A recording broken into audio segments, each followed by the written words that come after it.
ดีนะมันยังไม่ใช่แบบเควสหลักมากอะถ้าไม่ใช่ถ้าเป็นเควสหลักนี่ซวยเลยอะขายรหัสไอเดนรหัสหลักหาตังค์ซื้อ iPad เปิดไอน้ำ555เปิดไอ้น้ำเปิดไอ้น้ำคืออะไรเปิดไอ้น้ำคืออะไรหรอ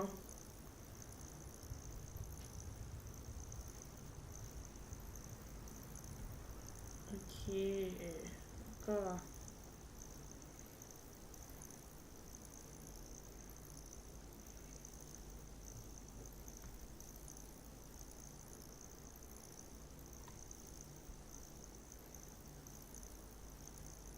@q.bishop ได้ค่ะโอเค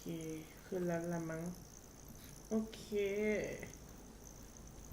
แต่จริงๆก็ผ่านชั้นเรียนไปแล้วนะคะนั่นเนื้อเรื่องใหญ่เลย555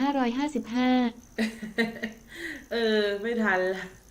ไม่ทันละไม่ทันละไม่ทันแล้วอดแล้วไม่เป็นไรแล้วก็ต่อไปนะไม่เป็นไรโอเคมาแล้วเรียบร้อยได้ทั้งสองฝั่งแล้วเราไปต่อดีกว่าไปกันแหก เราก็พูดไปเรื่อย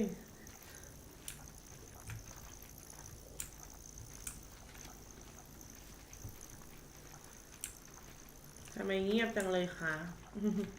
หมายถึงว่าในเกมอ่ะ@q.bishop ฉันมักไม่ได้ไม่รู้ทำไม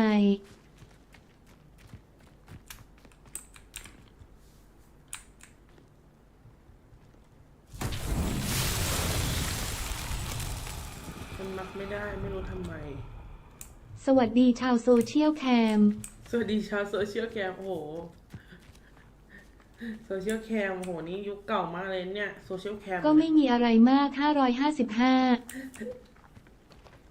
โซเชียลแคมฉันจะมีเพื่อนเพิ่มแล้วเวเย้ดีใจด้วยนะใครที่จะมีเพื่อนได้เล่นเกมเพิ่มแล้วดีใจด้วยบททดสอบการต่อสู้แล้วเหรอ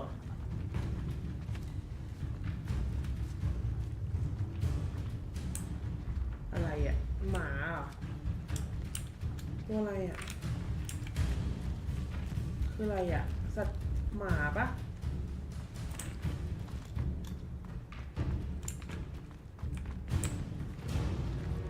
มาบอกรักแซวพี่เอิญตั้งอีกแอบ555 and there it มาบอก is, รัก the witch's tomb. Oh, dreadful looking place, isn't it? เอางั้นเลยอ่ะอีกแอปเลยอ่ะ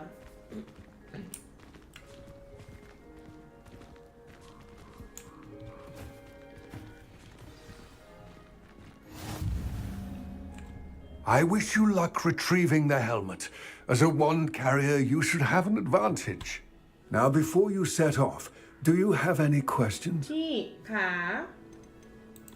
What about this helmet makes it so special? The helmet of Urtkot is an ancient and storied relic, forged during a time of unity among the goblin clans. It inspired greatness, that is, until it was no longer ours. Then it became something else. A symbol of what has been lost, of all that wizard kind has taken from us. Reclaiming it would mean a great deal to goblin kind and to Ranrock. He would be grateful to me should I return it. It seems Ranrock and Rookwood are conspiring. เหมือนบั Why ญ would ชี that ตอ be? ตอมูอีก I โร had จะมี heard ปัญ this. หานะคะ When ที่ the ตอตอไม่ dark-hearted อ่านเสียง conspire, they seldom make their full intentions clear to one another. I can only speculate, but I imagine their alliance is uneasy and quite fragile. Let us hope that ours แต่ is ก็มี less บาง so. ก็มีบาง เก ค ม น นี้ว่ายน้ำได้ผมคะ เกมนี้ได้ว่ายน้ำได้ไหมได้ค่ะเคยว่ายอยู่ตอนนั้น Don't suppose you have any idea what could be waiting for me inside the มัน tomb? ก็มีบางคน Considering a นะ dark ที่ witch was บัญชี involved, มีปัญหา I อย่างเช่น suppose there's a อย่า chance ง you น้อง may ต้นกล้า encounter หรื the อลู dark ก้าที่ protectors, เขาเล่น known as ที่เขาเล่น Inferi. The foul creatures ไอเดน thrive เมื่ on อตอน darkness เย็ and น the ที่ผ่าน cold. มา Vanquish them with light, force, and most effectively fire. สิริไม่อ่านมันก็มีห It ลาย all คน seems นะ clear to me now that we're here. I do hope our alliance proves fruitful, Again, แอง I เจิ้ล wish ส่ you งข้อ luck. ความเข้าแชทมูอิจิโร่ก็ไม่ไปค่ะ I will remain here, eagerly awaiting your return. Please, be careful. อุ้ยให้สำรวจถ้ำแล้ว จะเจออะไรอีกไหมเนี่ย ฉันจะเจออะไรอีกไหมแอบเซลไส้อยู่นะแอบเซลไส้มีอะไรอีกไหมนะ เป็นเกม สำรวจถ้ำเขาวัดนางนอน ที่เล่นคนเดียวแล้วเหงามากค่ะ เกมนี้หรอ It's sealed. อุ้ยมีแมงมุมแน่เลยอ่ะพี่ว่าอันนี้คือเขาต้องหาผีเสื้อนี่ไงผีเสื้อวะ Moths. Curious. ช่วงนี้น้ำขึ้นถ้ำเขาวัดนางนอนด้วย อย่าหาเข้านะคะ555มีผีอยู่ข้างใน จริงเหรอ เกนชินให้โหลดมาไหม อันนี้ขึ้นอยู่กับหนูค่ะว่าหนูอยากจะเล่นไหม แต่ว่าเกนชินน่ะมันอาจจะไม่สามารถเล่น ได้ณตอนนั้น Leviosa. เพราะว่าบางทีมันจะมีแบบนึกออกปะ เขาให้หาทูมค่ะ ที่เอิญ หาทูมไม่แต่ว่ามันต้องมีไอ้นี่ไงเห็นปะสีเขียวหรือว่าต้องใช้อันนี้ F Lumos. อ๋อนี่อ๋อใช้ไฟอ๋อโอเคแล้วก็มาใส่อย่างนี้ใช่ปะโอเคไม่ตอนแรกที่จะหาอีเนี่ยอีตัวเนี้ยมันต้องมาใส่ใช่ไหมล่ะ Merlin's beard. เหมือนแมงปอเลยตามไฟ มันพอเลยจริง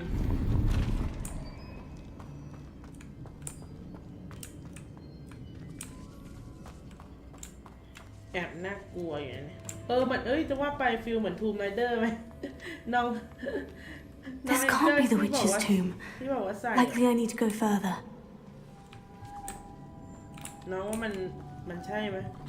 Lumos. เหมือน คำอุทานพ่อมดแม่มดน้องอ่านแล้วตลกมาก555ขมุทานของข้อมูลให้หมด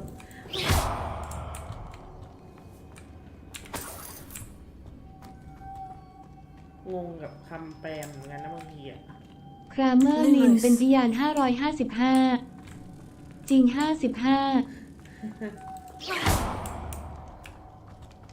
ปีกตัวสุดท้ายอยู่ไหนวะ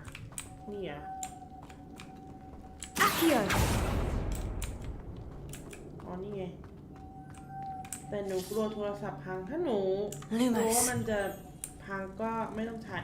ไม่ต้องเล่นก็ได้ค่ะ เพื่อความปลอดภัยนะคะ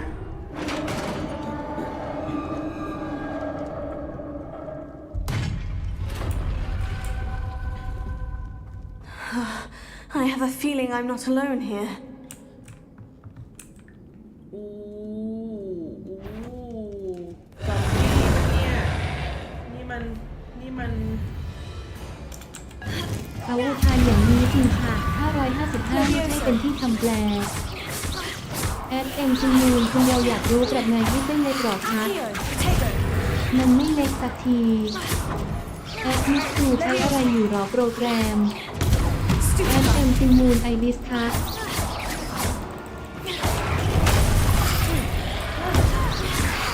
Oh, they're certainly persistent. Oh. Potato. แอดมิสซูมีปรับขนาดเส้นอยู่อ่ะแบตจะหมดแล้วกดแค่นี้นะ อ๋อขอบคุณค่ะ พวกซอมบี้นี้แพ้ไฟนะคะ ซอมบี้แพ้ไฟเหรอคะอ๋อเหรอเดี๋ยวนะงั้นเปลี่ยนอุ้ยแพ้ไฟใช่ไหมงั้นพี่เอาอันนี้บ้านดีกว่า Potato. Incendio.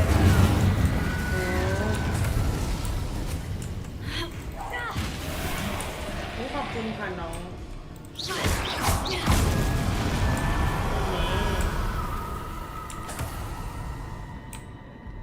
นึกถึง Walking Dead เลยอะแบบเนี้ยฟีลแบบเนี้ยเลยใช่ไหมผีแบบซอมบี้อะไรแบบเนี้ย ปรับความหนาให้เส้นมันบางลองดู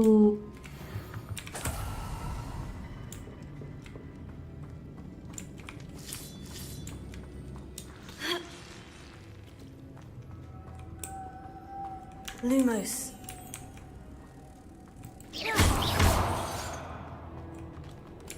เควสบอกให้เอาชนะ10ตัวห555 เวสบอกให้เอาชนะ10 ตัวอะไรหรอ If I could power it somehow, it looks like it could be rotated.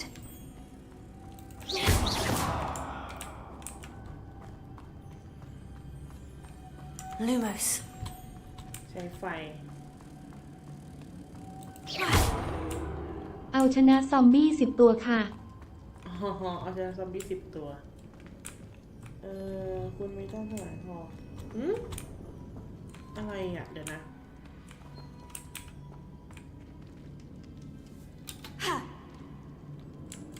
Levioso. Incendio. พี่ได้ไม้กวาดยังค่ะ อ๋อได้แล้วค่ะอ๋อไม้กวาดเหรอเดี๋ยวนะ แอดมิดจูได้ใช้เฟสไหมครับ ใช้ไม่ได้ค่ะ ได้ไม้กวาดแล้วค่ะทำไงอ่ะ This has a moth imprinted on it. The same as the door. อ๋อปีนได้ปะไม่ได้ มันไม่ให้บินนะเมื่อกี้เราต้องทำไงกับไอ้เนี่ย ใช้ดีโพโซค่ะ Deep แอดเอ็มซินมูนคืออย่างว่า ดีโพโซนี่ใช่ไหมคะ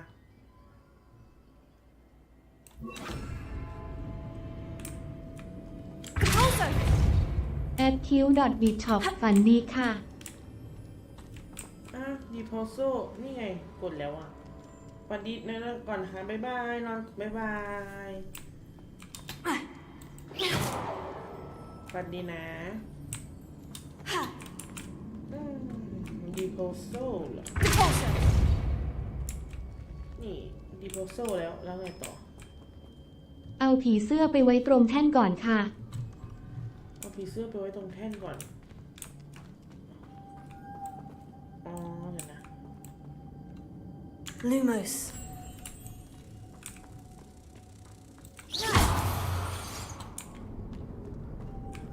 Incendio. Lumos. แอดมิดจูมีอยู่บนขวาเป็นรูปชูนิ้วชี้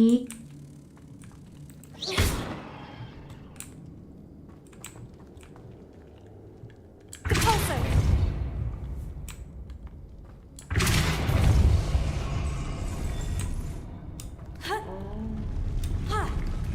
เจอแล้วโอเค Lumos. โอเคขอบคุณค่ะ ร่อยดีโพโซใส่แท่น ขอบคุณค่ะขอบคุณนะคะ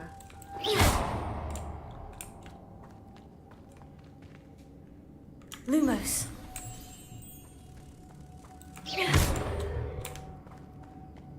Incendio. Lumos.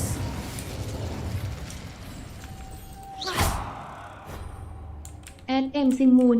ใช้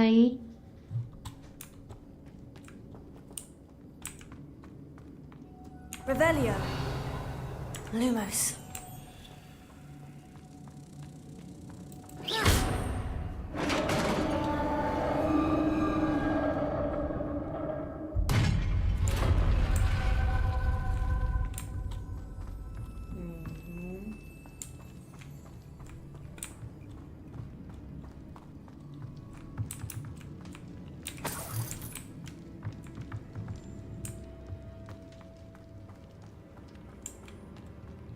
What's that hanging there?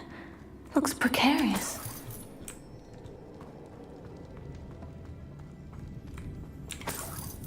ปรับขนาดดินสอ 1.5 Repulso.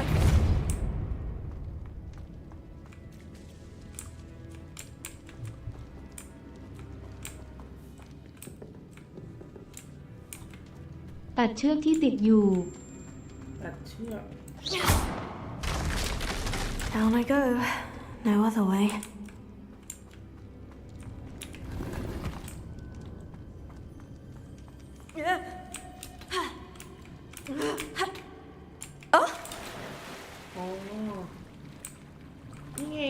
คนถามว่ายน้ำเป็นไหมนี่พี่ว่ายน้ำอยู่นะคะนี่ หมัดก็ใช้ฉากกาหัวจุดอ่อน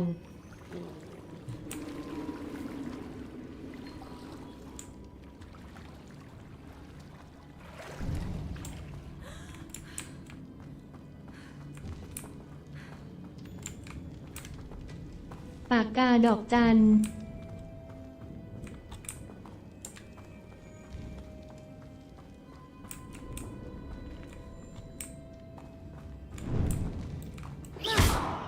Repulsor. Levioso. เอ Incendio. ริงเงียบจังครับ เงียบจังค่ะกำลัง I know there's a mechanism to open this door. อยู่ค่ะงงกับเส้นทางอยู่ว่าไปทางไหนเนี่ยที่ว่ายน้ำอยู่เนี่ยมีใครถามเรื่องว่าว่ายน้ำได้ไหมว่ายได้นี่นะเมื่อกี้เก็บเงินสิคะรออะไรอ่ะ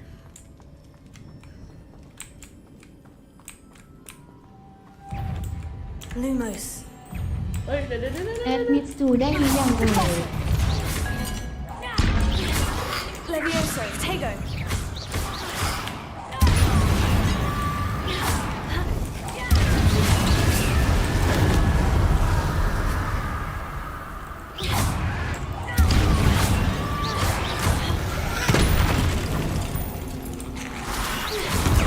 Stupefy.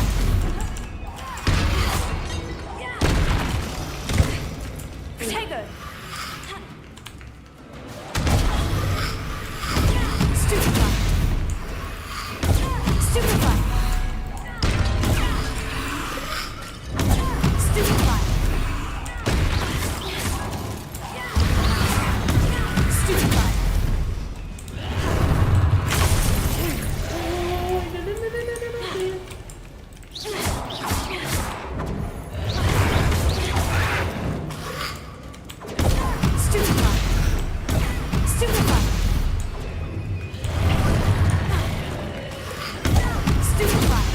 ได้แล้วงับ Stupefy. Protego. Stupefy.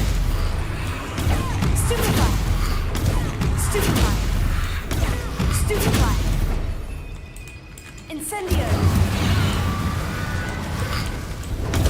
Stupefy.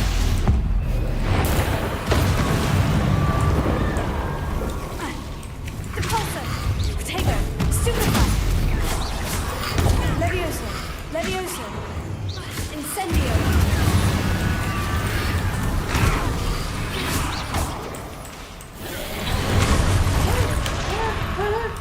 เฮ้ยเอาเฮ้ยอุ้ยเอาลืมดู ลืมดูน้ำแดงอ่ะลืมดูเอาใหม่เฮ้ย โอ้ ลืมดูว่ามันมีไอ้นี่อยู่โอเค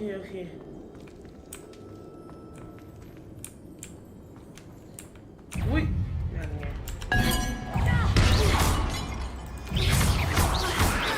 Protego.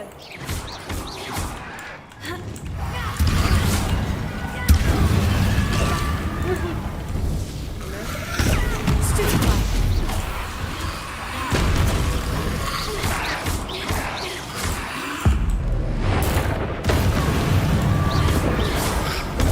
Stupefy. เฮ้ยเอา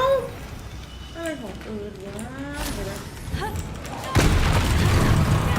เอาเลยอย่าเพิ่ง Stupefy. พี่ใช้คอนกรีนโก้ด้วยค่ะ Stupefy. Incendio. เล่นกันไหนเหรอ Repulsor. Stupefy. Levioso.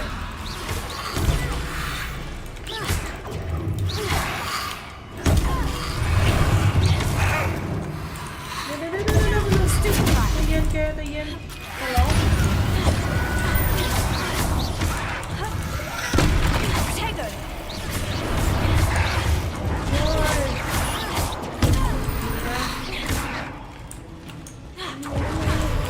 ตอนนี้แบบแกอย่าเพิ่ง Stupefy.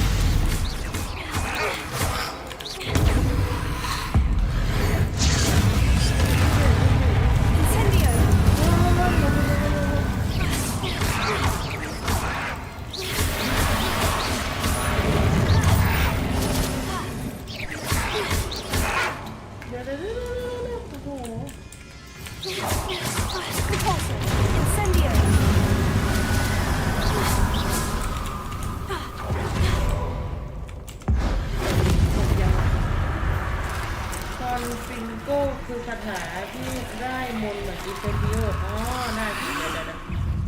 โอ้ยนึกว่าเสร็จแล้วเดี๋ยวนะ Incendio.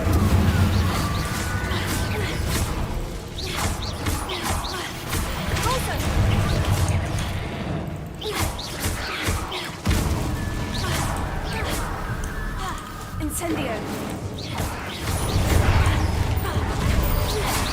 อุ้ยเข้ามาตอนไหนวะไหนยังไม่จบอีกเหรอ Leviosa. ยังไม่จบอีกเหรอฮะ Incendio. ระหว่างที่เล่นเกมผมวาดเสร็จแล้ว Depulso. Leviosa. Lumos. Protego. Incendio. Leviosa. นี่แน่ยังไม่จบอีกเหรอนี่แน่หมดยังโอเคโอ้ยเหนื่อยจริงๆโอ้โหแล้วพี่ลืมไปเลยนะว่าพี่ไม่มียาพี่ต้องไปผสมยาแล้วล่ะพี่ว่าไปหาผสมยาเพิ่ม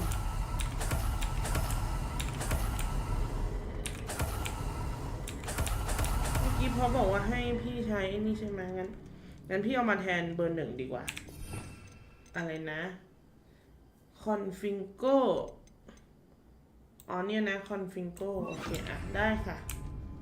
จัดไป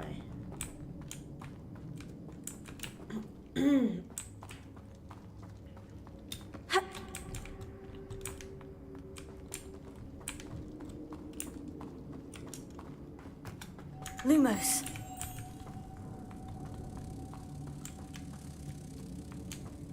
แล้วก็อีกอันหนึ่ง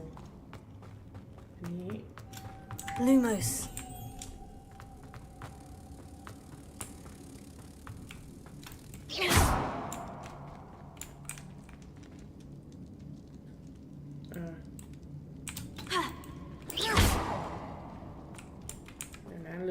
Levioso.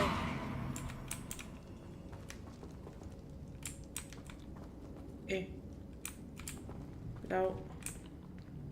ต้องทำไงนี่ ใช้อันเดียวค่ะ ใช้อันเดียวค่ะอ๋อใช้อันเดียวเหรอ This looks even more complex. Lumos. Revelio.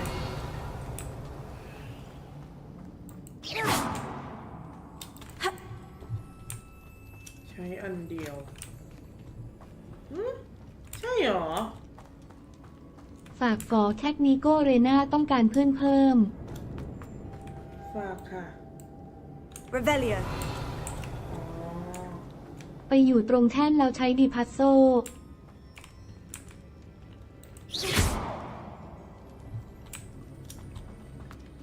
มันยังไง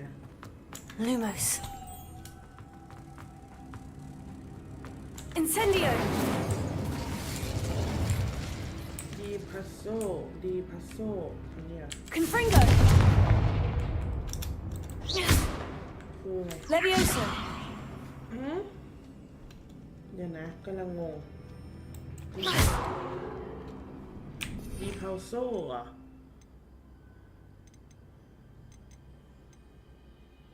อ๋อโหต้องผ่านแล้วหนึ่งว่ะ Depulso. โอเค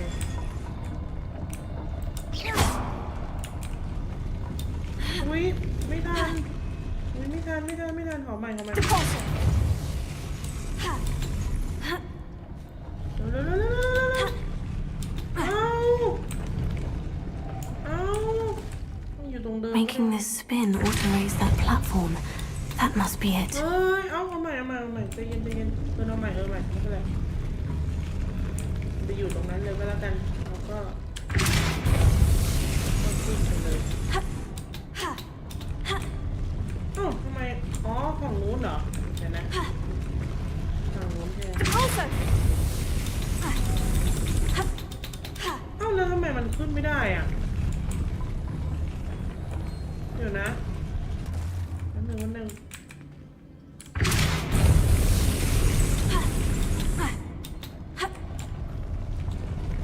อ้าวแล้วขึ้นทางไหนอ่ะ ไล่หลายๆรอบค่ะ ต้องไล่หลายๆรอบอ่ะเดี๋ยวนะคะโอเคได้แล้วอ๋อหาปีก I need to bring moths to the door.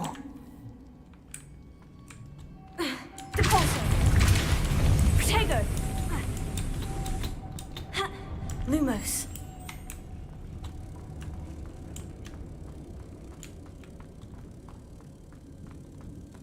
อันนี้กล่องวะ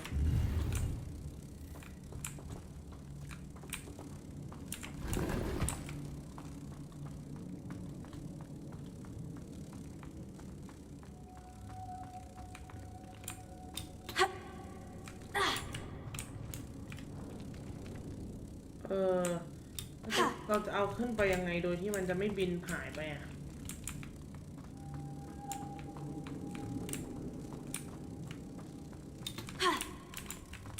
ดูใน YouTube ค่ะ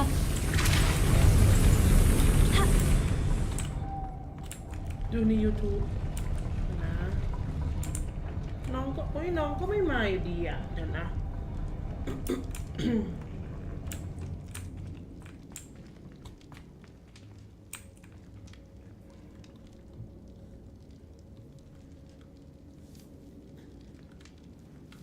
หรือว่า Leviosa. ไว้ฉันลืม ไว้ฉันลืมอย่าลืมเด้อเดี๋ยวนะ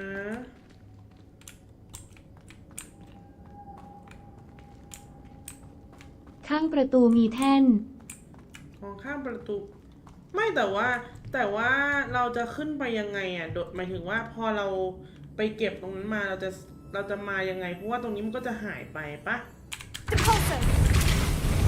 นี่ยพอเรามาอย่างนี้ใช่ปะเสร็จปุ๊บเนี่ยเราเก็บมา Lumos. แล้วทีเนี้ยขาไปอย่างเงี้ยเราไปยังไง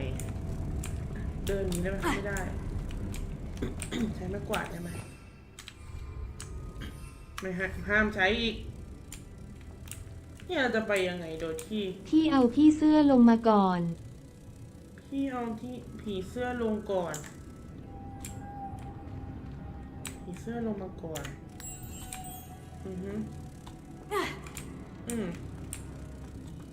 แล้วก็ใส่นี้เหรอใส่นี้อ้าวไม่เห็นมาเลยอ่ะ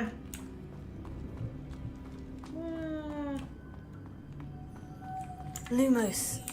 ไม่เห็นตามมาด้วยเลยอ่ะเมื่อกี้ฝั่งมันกลับ ไม่ ไป ใช่ ยังไงอ่ะทำไงงงนิดนึงอ่ะ ไม่ใช่คือยังไงเหรอต้องทำยังไงอ่ะ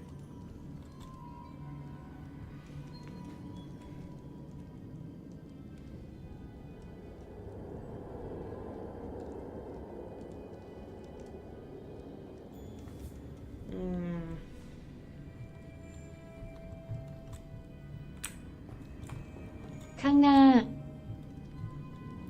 หมายถึง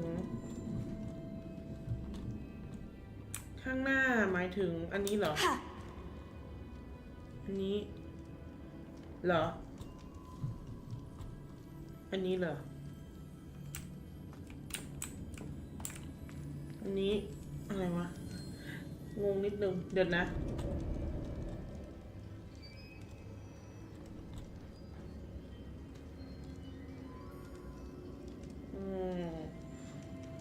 ดึงมาเหรอแล้วก็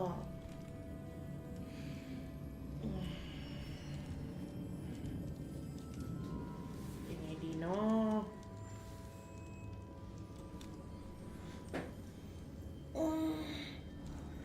ไปทางซ้าย ไปทางซ้ายหมายถึงเดินไปซ้ายเหรอคะนี่แล้วไปซ้ายเหรอ สวัสดีค่ะมาอีกแล้วอนนท์ไม่หลับ นอนไม่หลับซะงั้น ไปทางซ้ายคือยังไงคือตรงไปอย่างนี้หรอหรือยังไงคือยังไงอ่ะตรงไปทางซ้ายทางนี้นี่เหรอเนี่ยเหรอนี่เหรอนี้หรือเปล่า F แดง F เดียวจบนะคะ F แดง F เดียวจบนะคะใช่ใช่เสกวิงการดีนลาวิโอซ่าให้ดูหน่อยยังไม่ได้เรียนค่ะอันนี้คือยังมีแค่บางนี่เองบางทางซ้ายแล้วไงต่อยังไงอ่ะ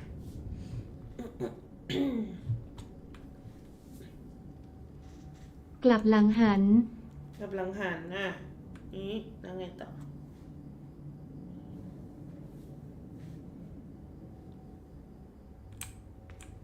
ตรงไป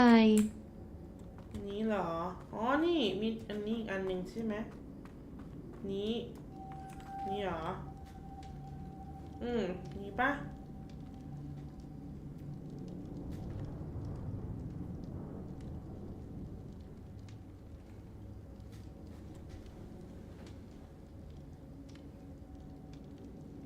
ต้องมานั่งรอลุ้นว่าอะไรยังไงโอ้ยกลับไปที่แท่นนู้นนี้เหรอแท่นนี้เหรอแท่นนี้เหรอ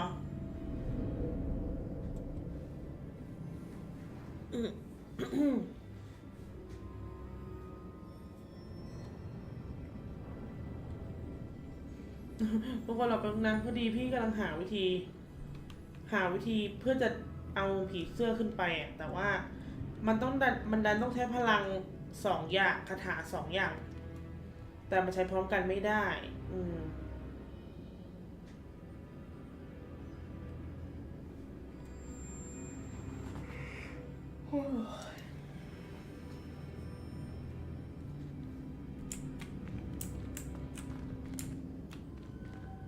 พี่ต้องอยู่บนที่มันจะต้องขึ้นไปนี่ไงก็อยู่บนนี้แล้วไม่ใช่หรอนี่ไงเนี่ยอยู่บนนี้ใช่ไหมล่ะนี่แล้วก็แท่นใช่ไหมล่ะจะขิดแล้วนะจะคิดแล้วถ้าใครจะคิดแบบจะไปง่วงไปนอนก็ไอ้นี่นะร้อนแต่พูดถึงไอ้พี่ก็เริ่มมานิดนึงเริ่มหาอีกแล้วมาตรงแท่นนี้อ่ะแล้วไงต่อเปิดดูพี่เอกได้ไหมขอเปิดดูพี่เอกได้ไหมกลัวน้องนี่เขาเหมือนจะบอกช้าไปหน่อยอ่ะพี่กลัวมันกว่าจะเสร็จอ่ะ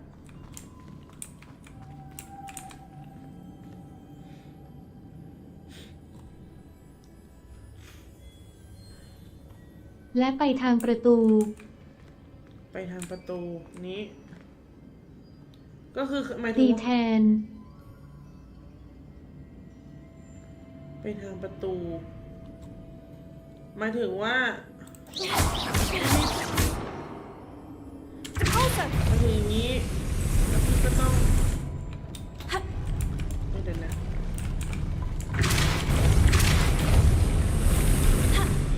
ทางประตูนี้แล้วอย่างนี้เหรออ๋อเนี่ยเหรอเนี่ยเหรอโหแต่มันต้องไปมันไวเหมือนกันนะโหไวอ่ะมันไวมากคือมันไวแบบไวมากอ่ะรอผีเสื้อขึ้นมาผีเสื้อมันไม่ยอมมันช้าค่ะมันช้าเหรอแล้วก็กดไอ้นี่เหรอไปดูเดี๋ยวนะที่ต้องเร็วLumos ไม่ได้เร็วอีกเหรอต้องเร็วกว่านี้หรือถ้าอยู่ตรงนี้ให้มันตีตรงนั้นแหละตรงนี้เหรอแล้วก็มาอย่างนี้เหรอ Lumos ไม่เห็นมันโดนเลยปะ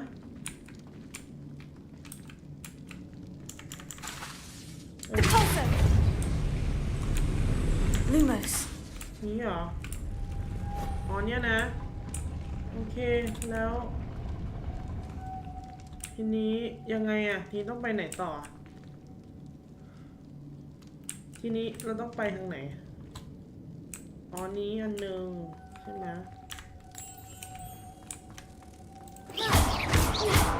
แล้วอันสุดท้ายล่ะสุดท้ายตรงนี้เหรอเดี๋ยวนะ Depulso. Levioso. โอ๊ยมันไม่ถึงว่ะ Depulso.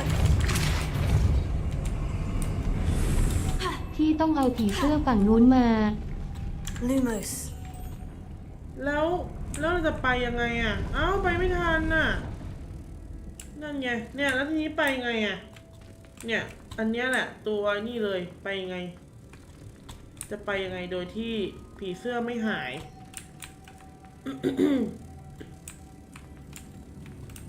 ไปยังไงอ่ะทีเนี้ยเนี่ยจะไปยังไงโดยที่ผีเสื้อไม่หาย เพราะว่าถ้าเรา เอาผีเสื้อลงไป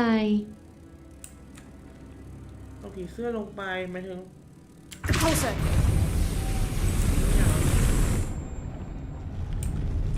เนี่ยยังไงอ่ะไม่เห็นงงอ่ะยังไงอ่ะเดี๋ยวนะเฮ้ยมันก็ไม่ขึ้นอยู่ดีเอ้า Protego. Depulso. F แดงเค Lumos. อ๋อนี่ไงอุ้ยได้แล้วโอเคได้แล้วโอเคก็คือรีบใช่ไหมรีบ The witch's final resting place. ต้องตี Lodgok said the helmet was in her sarcophagus. The dead Ashwinder. Better show this to Lodgok. นั่นแหละ There must be some sort of mechanism for this doorway. อ๋อโอเคค่ะขอบคุณค่ะเควสแอบยากจริงเข้าใจแล้วเริ่มเข้าใจแล้วที่น้องๆบอกว่าเควสยากยากอยู่มีความแบบพัซเซิลสูงมากอะแต่คือพัซเซิลไม่เท่าไหร่หรอกแต่ว่า เปลี่ยนแล้วเป็นไงบ้าง เปลี่ยนแล้วไหน Lodgok, the sarcophagus has been raided. I found no helmet. Only a dead Ashwinder. Damn, they got here อัน first. นี้มีความเป็นผู้ We ชาย need to get it before เพิ่มขึ้นปะ Rookwood uses it to further ดูแบบว่า ingratiate ดู himself to ไม่ได้ผู้ Ranrock. หญิงจ๋า I saw one of their campsites not far from here, but I fear you must go in alone. My fighting days are ดู behind แบบ me. การ์ตูนญี่ปุ่นเลยอะแบบตัวการ์ตูนญี่ปุ่นที่มันมีความแปลก I'll head there now. Good. There's no time to lose. Get to that helmet before Rookwood does, or we will lose our chance at any leverage, no matter how small, with Ranrock. To think those wretched thieves have their hands on such a relic.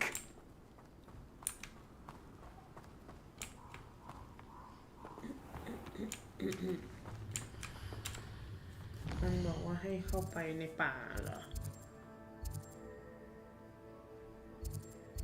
เข้าไปในป่าบินไปได้ไหมบินไปได้ไหมเนี่ย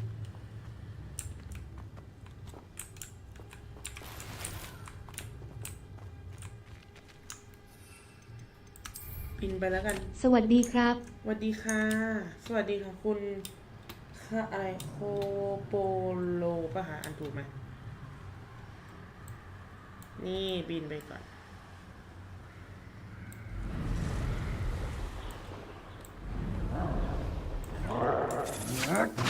ต้องไปแล้ว อ๋อโอเคค่ะมีพวกนี้ด้วยเหรอมีพวกโทรด้วยเหรอ There they are. The Ashwinders. Expulso! ใครจะเป็นไกด์ที่ราคา You made a mistake. จริงๆน้องแองเจิลเขาเคยใช้ที่อยู่นะแต่ว่าไม่แน่ใจว่า The lamb returns to the wolf. Back for more? Not the brightest child. Tego. เกมนี้ที่ซื้อมากี่บาท Trying to make me an Incendia. จะบอกว่ามันราคามัน1,800แต่ว่าพี่ Stupefy. Incendio. Oh, too hard. Expulso. Leviosa. Expulso. Thought you could hide from me, did ya? Expulso. Really enjoying the view, but I'd like. ขอเปลี่ยนไปนี่ได้ไหมเปลี่ยนไปอันนี้ Expulso. Leviosa. Stupefy. Expulso. Expulso. Stupefy. Expulso. Tego. Not my best work. Quite conductive, aren't we? อุ้ยอุ้ยอุ้ยอุ้ยอุ้ยอุ้ยอุ้ยอุ้ย Expulso. เดี๋ยว Stupefy. อย่าพึ่งนะ Leviosa. Might want to look up. Confringo. Incendio. Lumos. Tego. Stupefy. Stupefy.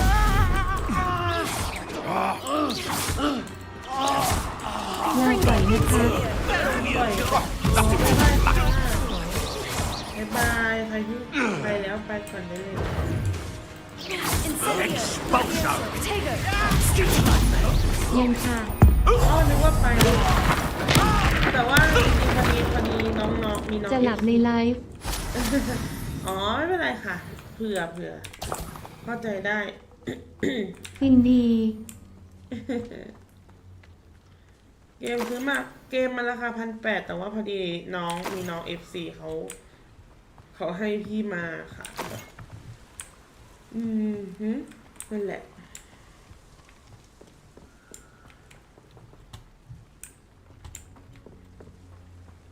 FC รวยเวอร์ ก็ไม่รู้ว่าเขารวยคือเขาก็ดูรวยจริงๆอ่ะเหมือนแบบไม่รู้เหมือนกันว่าไปหามาจากไหนนึกออกปะ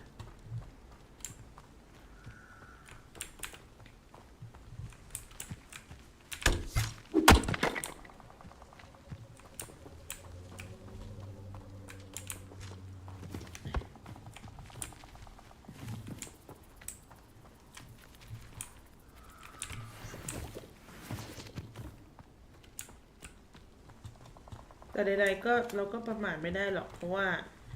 เกิดวันใดวันหนึ่งเขาก็ไม่ได้มาหาเราแล้วเนอะปะ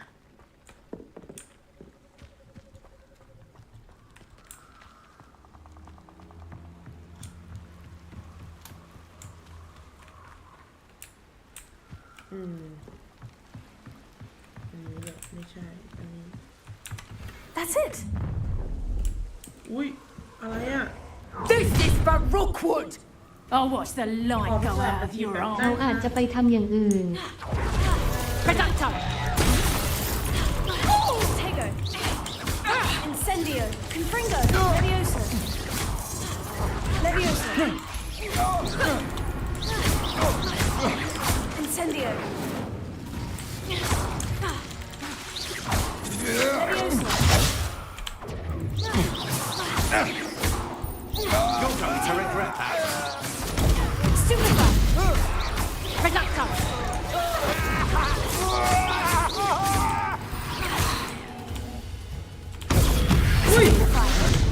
I know your kind. You weaken quickly. Leviosa. Incendio. Producto!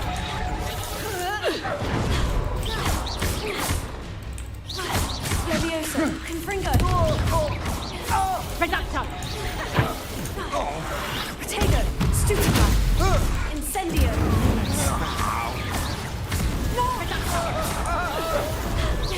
Barely felt that at all. มาแล้ว Leviosa.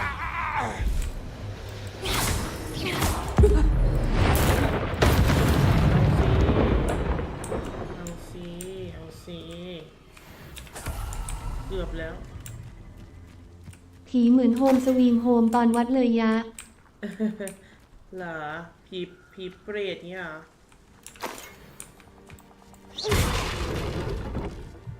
ผี ผีเปรตผีอะไรเงี้ยเนาะใช่ไหม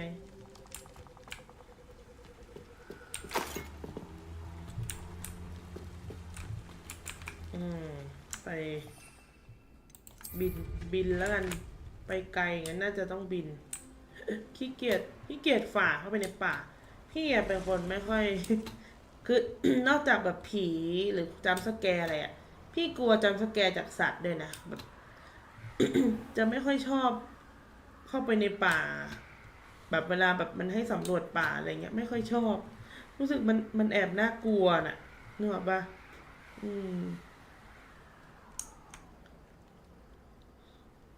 มันน่ากลัวไปหน่อย Mysterious and a bit unsettling. What to do? แบบเจอสัตว์เจออะไรอย่างเงี้ยนึกออกปะมันแอบน่ากลัว I retrieved the helmet from ไม้ the กินกี Ashwinders. Well done. 5,555 This is sure to impress ไม่ทัน Ranrock. กีแล้วหนึ่ง The helmet shines even more brightly than I imagined. The etchings, the contour of the profile. Remarkable. It looks stunning, Lodgok. I see why you wanted it back. You did the thieves a service by recovering it. เขาอาจจะ I know many a goblin who would have killed for it. Huh, then I'm glad to be rid of it เราก็บอ myself. กยาก Thank you. คือสมัย This should earn Ranrock's trust. I will take it to him immediately. It may distract him from his search. His search? It is merely an inkling. You have impressed me greatly, friend. I am glad that I trusted you. เดี๋ยวนี้เราก็เชื่อ We ใจ shall speak ใคร soon. ได้ไม่ง่าย Best to keep our arrangement quiet for now. Many will not believe that our aims might possibly be aligned.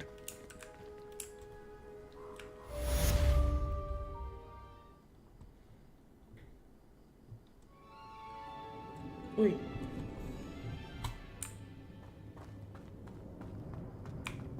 ออกมา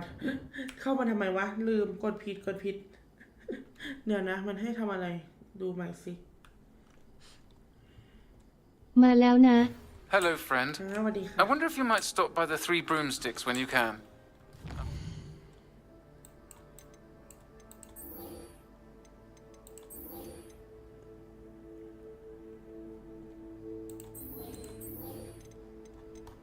มีการบ้านนี่หว่าเฮ้ยขอบน้องกดโจหนูจะกดติดตามบ่อยๆทำไมคะอุ้ยอ๋อไม่ได้อย่างนั้นการบ้าน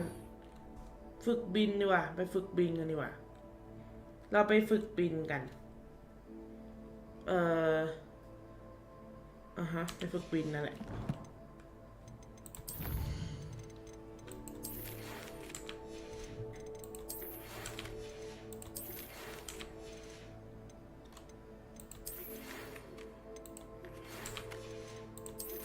LV 16แล้วหรอ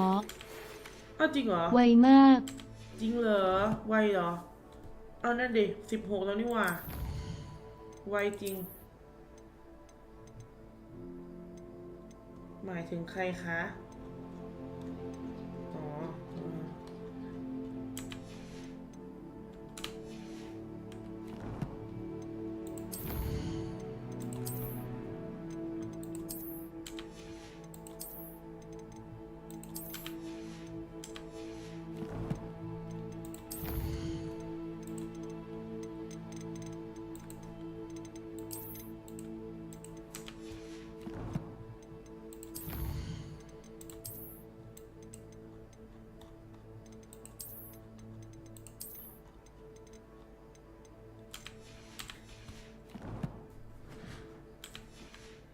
Like your help with something.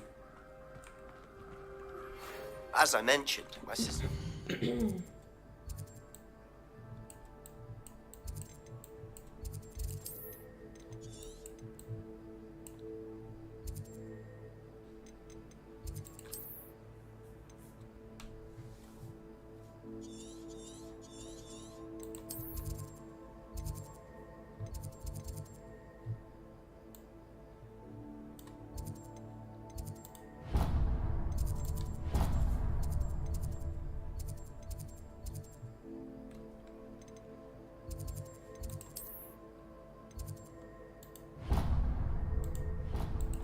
เงียบมาก I'm heading to ไม่ Felcroft. แปลกค่ะเพราะว่า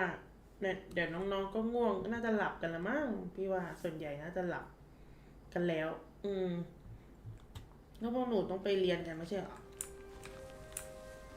ซึ่งถามเชื่อดิว่าถ้าพี่ไม่เอาเกมนี้มาไว้ตอนอาจจะมีเรียนด้วย ใช่อาจจะมีเรียนแล้วบวกกับสมมตินะน้องๆบางคนอาจจะ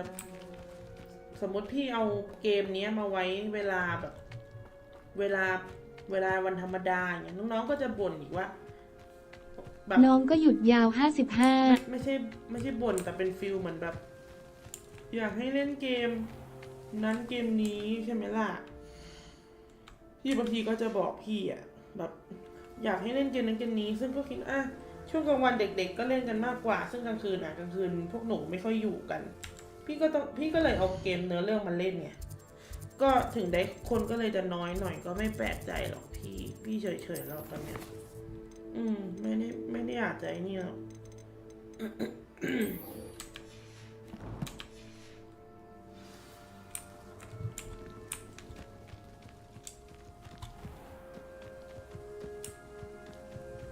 ไม่ใช่แนวเนื้อเรื่องเด็กแต่ไม่ยอมนอนกันจริงแล้วส่งรูปที่ว่าไปให้เดี๋ยวติ๊กต็อกแชทนะครบว่าไง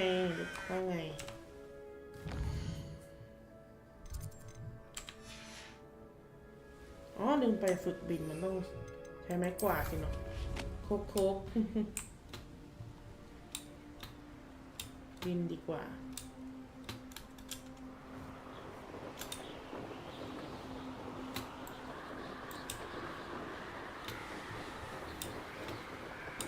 แต่ก็เห็นบางทีบางคนเขาก็มาไปนะเห็นแล้วแบบหลายๆคนจะแบบมาไป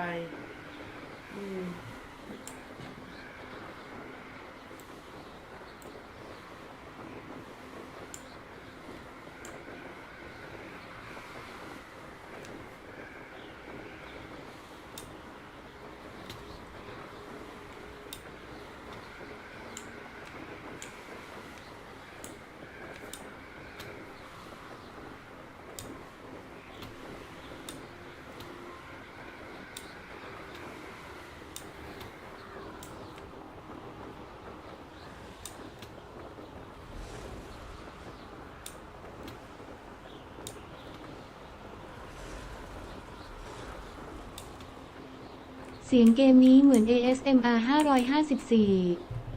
เหรอฟิวนั้นน้องแองเจิลพี่ก็ว่าทำไมหนูทำหลับได้เข้าใจเลยเข้าใจได้ค่ะเข้าใจได้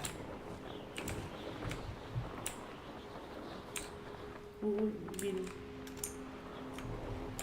เข้าใจเลยเกมนี้มันไม่ได้แบบเนาะ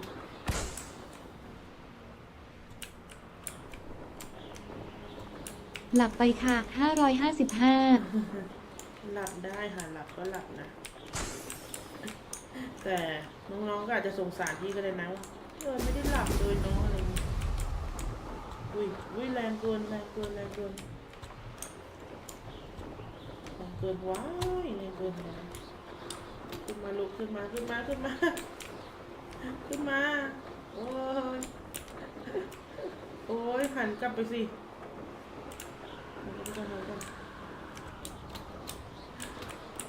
มันไวมันแรงลมมันแรงโอเคเลยตรงไหนวะ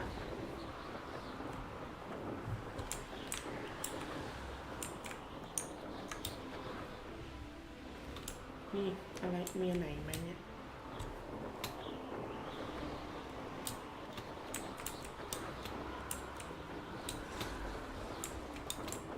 ฝึกบินทำไม่มีบาทพระคะฝึกบินทำไมไม่มีบาทบิณฑบาตใช่ไหมลูกดอกจันทำไมไม่มีไม่มีบิณฑบาต There we go ไม่รู้ค่ะลูกพี่ไม่รู้ค่ะนี่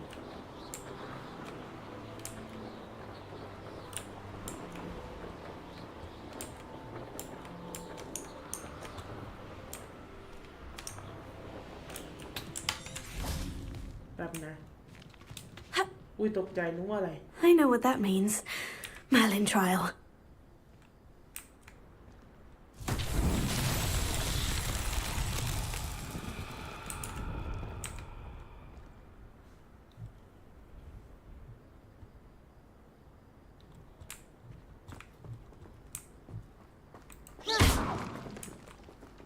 Incendio.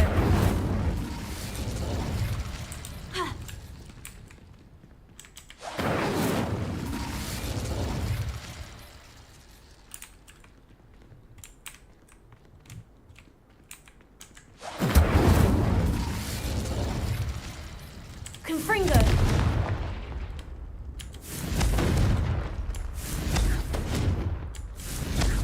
มันมากขอบอก Incendio. Confringo. Levioso.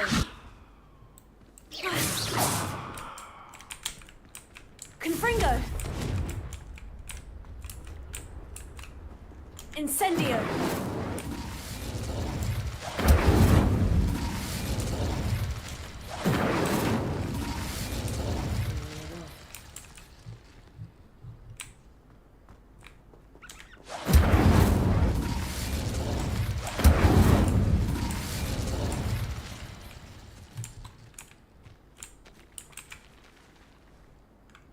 Lumos.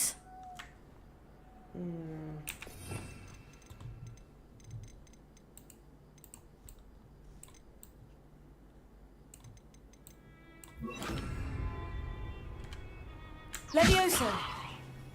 Accio.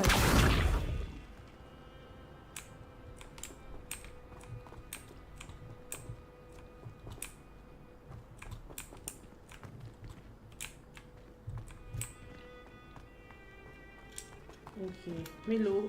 งงเหมือนกัน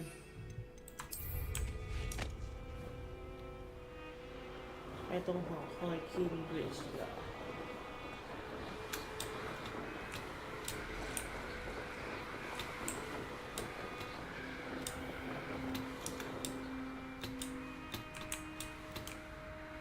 เฮ้ยทำไมมันเฮ้ยทำไมลมมันแรงเหรอหรือไงวะต้องเร่งความเร็วสินะ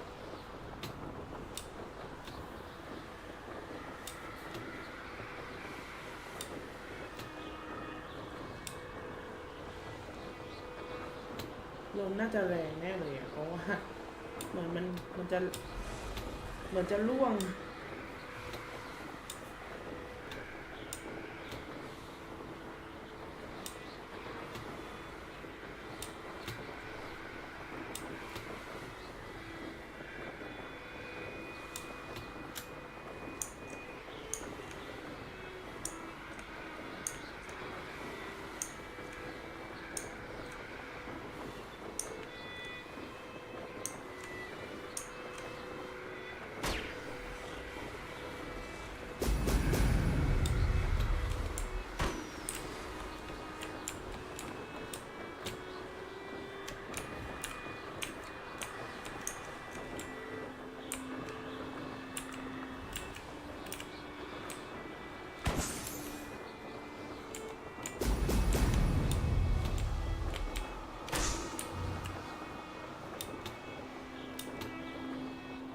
นี่สวยนะ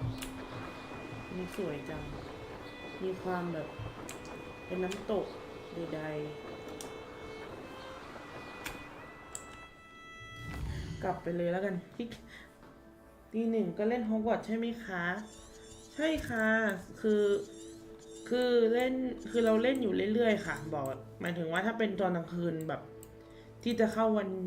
ไปเรียนของน้องๆอะไรเงี้ยไปเรียนไปทำงานของน้องๆอ่ะ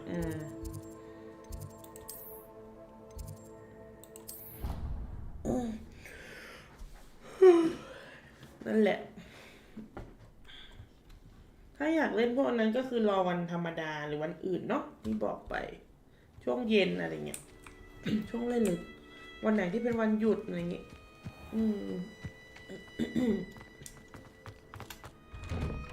คนจนมีสิทธิ์ไหมคะ Have you finished your assignment? Reporting back, Professor. Assignment's all finished. Well done. Shows good discipline. Wisdom is a golden snitch, as they say, and you're proving a skilled seeker in that regard. Let us practice Arresto Momentum. A charm, incidentally, created to stop quaffles from plummeting straight to the ground during a Quidditch match. หยุดอ่ะคาถาหยุด Precise, deliberate movements.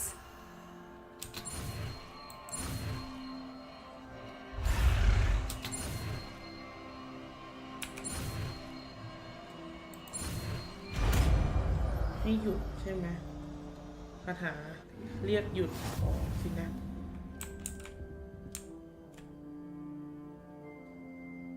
คาถาหยุดของ Very good. I recommend practicing your ในขอลองหน่อยขอเริ่มหน่อยขอเริ่ม much as possible. That's it. Keep it up. หยุดได้นะ Professor, do you have a moment? Yes, what is it? In class, I heard you mention the Toyohashi Quidditch team. I did. The Toyohashi Tengu are from Japan. Dominant, known for their rigorous training. They practice near the Mahutokoro School of Magic, often battling both tempestuous seas and violent storms, in addition to each other. Tournament play is almost always easier for the Tengu than their training sessions. I take it you're a fan. Fan? I was being groomed to play on their team. And I would have been a Tengu if not for a bit of bad luck.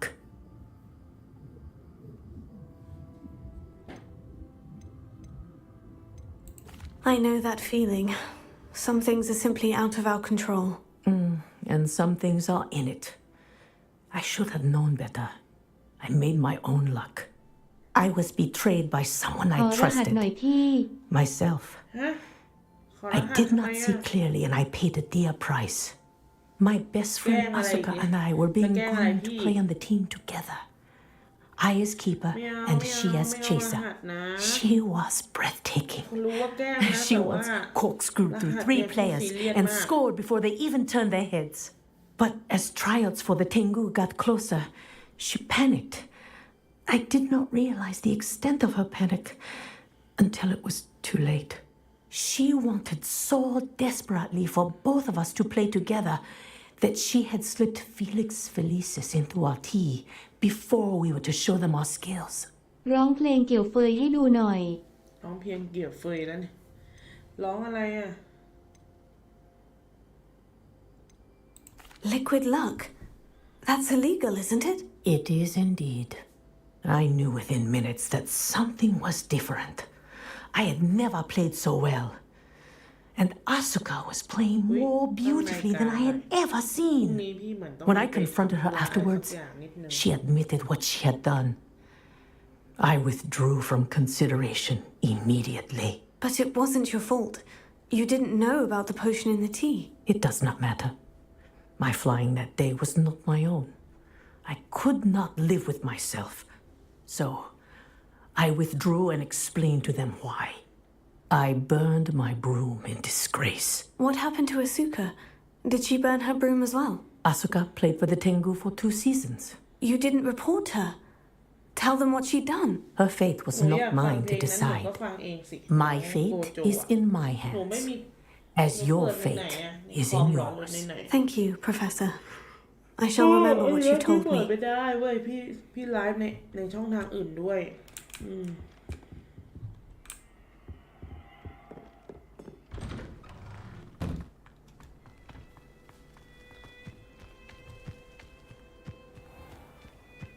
โอเคขอดูหน่อยซิว่ามีทำอะไรอีกไหมเอวกระเป๋าขอดูหน่อยว่า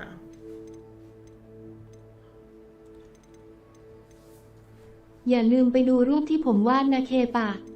ค่ะได้ค่ะ เดี๋ยวไว้นี่เนาะใช่ละโอ้โหสมรวบรวมไร่ดีพัซโซโอ้ลืม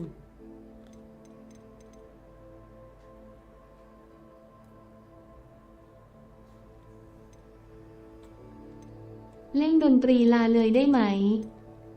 ฮะเล่นดนตรีลาคืออะไรเหรอ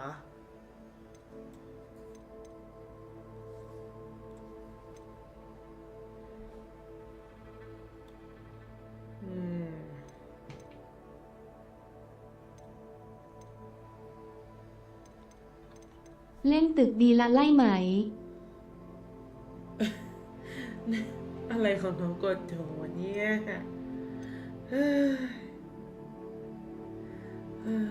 พี่ละกลุ้มใจจริงๆเลย กับคำของโกโจเนี่ยไปหาดิกดีกว่า เราเล่นใน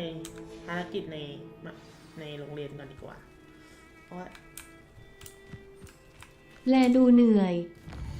เรียนดูหน่อย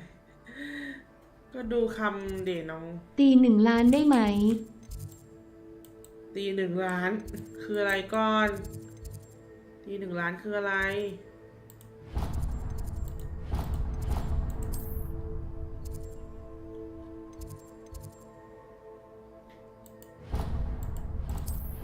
ตี1 ล้านคืออะไรพี่ไม่เข้าใจ เล่นถึงตี 1หมายถึงว่าเล่นถึงตี 1เหรอหรือ เล่นถึงตี 1 ล้านได้ไหม เล่นถึงตี 1หมายถึงเล่นเกมนี้เหรอใช่ไหมหมายถึงเกม Hello there. ถูกไหม Perhaps you can help me. Imelda Reyes is always arranging for the plot. Aloha Mora. ดูเขาเมาเลย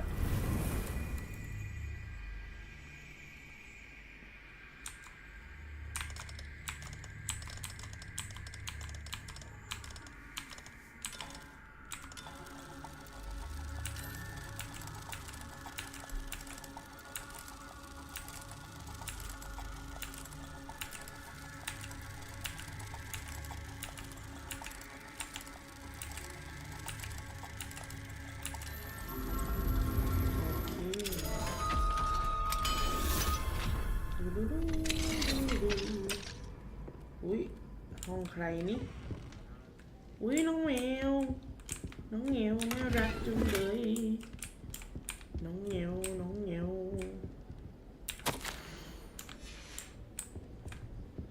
ห้องใครวะเนี่ยอุ้ยปลดล็อกกล่อง Aloha Mora. ปลดล็อกกล่องได้ด้วย แมวเต็มเลย ใช่ที่นี่น่าจะมีแต่แมวมันไม่มีหมาสักตัวเลยอะ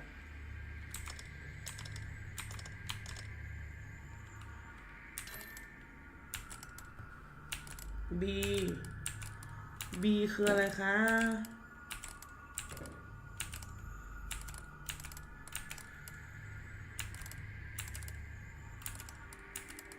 เขาเรียกว่าการพิมพ์แบบภาษาเอเลี่ยน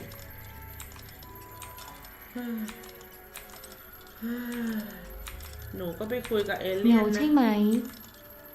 เหงาแหละใช่ไหมล่ะน่าจะเหงาแหละเหงาเพราะไม่มีคนคุยใช่ไหมหมายถึงไม่มีคนชวนคุยถูกไหมฮ่าใช่นั่นแหละคำนี้โอเค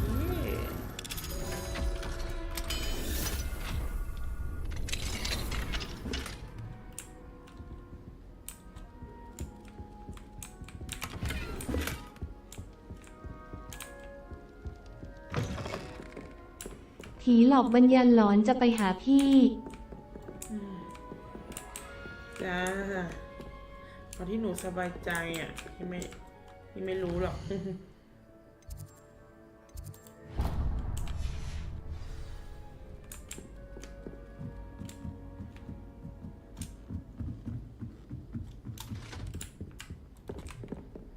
Arresto momentum.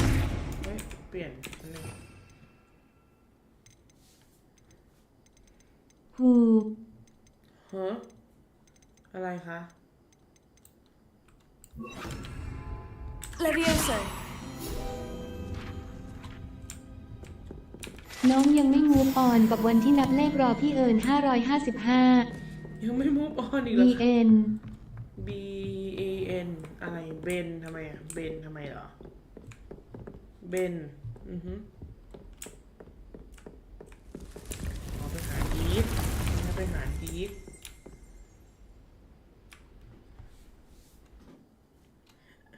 แต่ว่าอินดับอันนั้นควรจะไม่ควรนะเพราะเดี๋ยวเขาจะคิดว่าเราเกิดอะไร Deke ขึ้น is so happy to see ทำ you. ไมพี่ไม่ลง Deke คลิป noticed this TikTok บ้าง bag in งา the น room the other day. You must need it to help with your ทำ schoolwork. ไมถึงไม่ลงคลิปบ้าง Deke has seen one of these เพราะว่า before. Deke calls พี่แอบ it ขี้เกียจ a knapsack. พี่แอบขี้เกียจแต่ว่าก็กำลังจะทยอยทำคลิปแหละเพราะมันมีหลายอันที่แบบเคยแบบ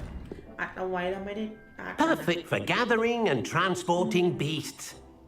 นึกกี่ทีก็ขำ Pleasant little breeze. 555 จู่ๆก็มาบอกมานับกันว่าพี่เอิญว่าจะมาตอนไหน Professor Howin said in Beasts class นี่ไง that ก I ระ should เป๋า study as many beasts as I กระ can เป๋าเหรอ on my own time. She also mentioned that poachers have been active in the area, so perhaps เก็บ the ได้ beasts ทุก will อ be ย่าง safer with us than out there on their own. Precisely what Deke was thinking. You see, the room knew exactly what you needed, and luckily, Deke can show you how to best use the knapsack and where.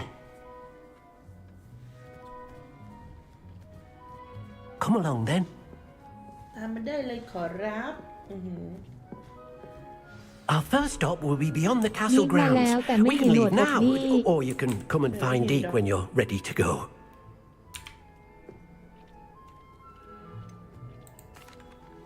I'd like to ask you about changing the room's 10,000 บวก ambience. Of course. 0.8 What sort of overall look most appeals to you?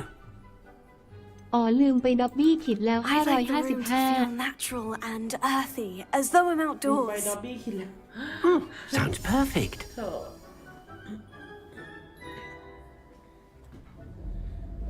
โอ้อันนี้เป็นฟิลธรรมชาติเนี่ย 9,898 ฟิลธรรมชาติ ขม อยาก ไปนอนละนะ อ๋อได้ ไม่ ค่ะบ๊ายบายผมอยากไม่ อะไรเนี่ยโกโจ 555 ผมอยากเขาเหงาแน่เลย พี่ว่าเขาเหงาเว้ยเขาน่าจะเหงาเขาน่าจะเหงาแหละพี่ว่า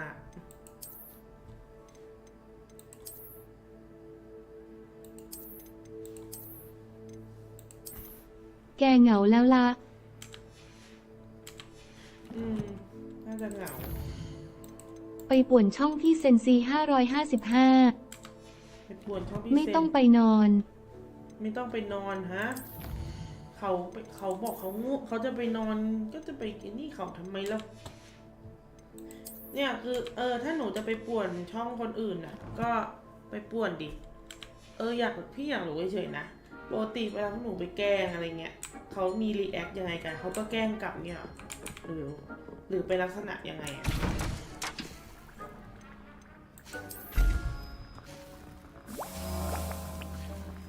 ไม่มีอะไรทำแล้วตอนนี้พิมพ์มั่วโอ้ไม่มีอะไรทำแล้วหนูไม่เล่นเกมของหนูอะ น้องไม่เคยแกล้งซะด้วยสิ น้องไม่เคยแกล้ง แกล้งโกโจคืน 555 ก็คือแกล้งคืนเนี่ยหรอแกล้งมาก็แกล้งกลับแกล้งคืนอะไรเงี้ยหรอ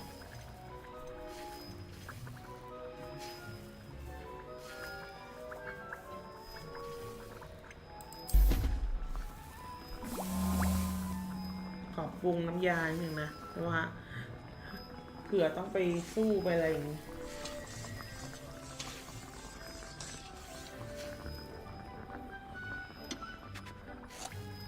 ที่ทำต้มยำกุ้งอยู่หรอ คือถ้าปวดไม่เยอะแบบที่โกโจพิมพ์เขาก็ไม่ค่อยอะไรค่ะก็พูดเฉยๆไปใช่ไหมแต่ถ้า แต่พิมพ์เยอะๆเข้าคือแบนเลย 555 ก็คือแสดงว่าพี่อ่อนเขาเรียกอะไรนะไม่พอหนูไม่มีที่ระบายหนูก็เลยมาลงกับพี่กันนี้ใช่ไหมถูกปะ ถูกไหม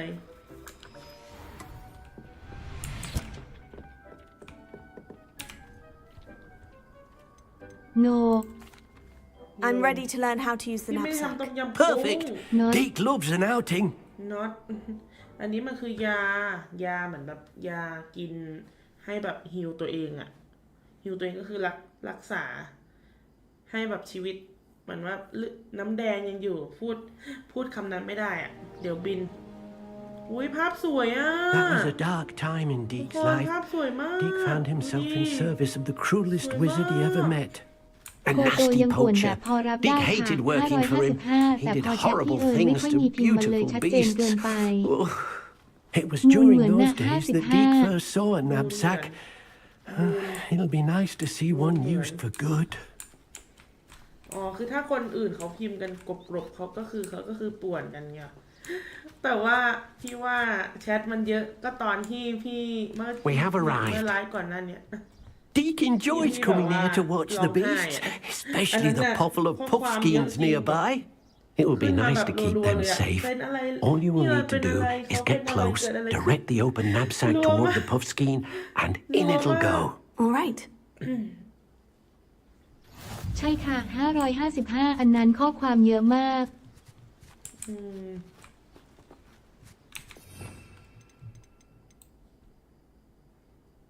จริงนั่น รู้ เยอะ เลยว่ามีคนรักพี่เอิญเยอะ รู้เลยว่ามีคน น้องดีใจ รักพี่รักพี่นี่รักพี่นี่ไม่ได้หมายถึงว่า ไม่ใช่ว่าเขามาแบบว่าช่วยเขาเลยกนะ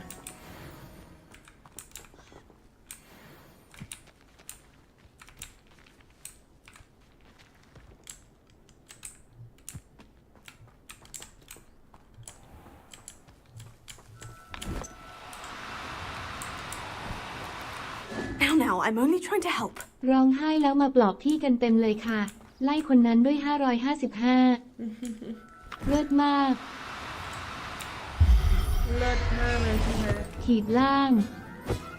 เหรอ Everything's all right now.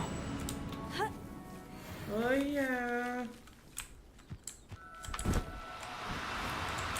No need to be difficult. I mean you no harm. อ้าว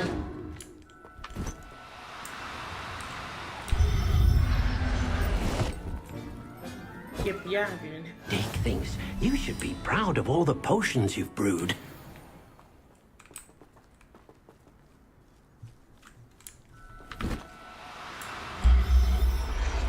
อันนี้เราก็กดโอเคต้องฝึกนิดนึง Settle yourself. I mean you no harm. ใช้อำนาจมืดได้มา 555 โกโจอย่าพิมพ์สแปมเยอะนะ เชื่อนะมีคนมารับพี่เต็มเลย แต่คนก็เผือกเยอะเหมือนกันนะ เผือกนี่ไม่รู้เผือกเพราะว่ารักจริงๆ หรือว่าเผือกเพราะอะไร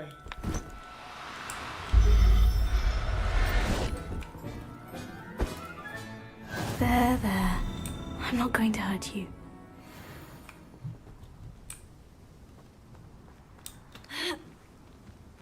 อุ้ยนี่ไงไข่อุ้ยเก็บไว้ดีกว่าเก็บไว้ไข่มันเอาไว้สำหรับแบบใช้ทำยาอะไรอย่างงี้ได้ยาบางอย่าง เก I managed to rescue a puffskein. You can rescue as many as the knapsack will hold. Poachers capture puffskeins and,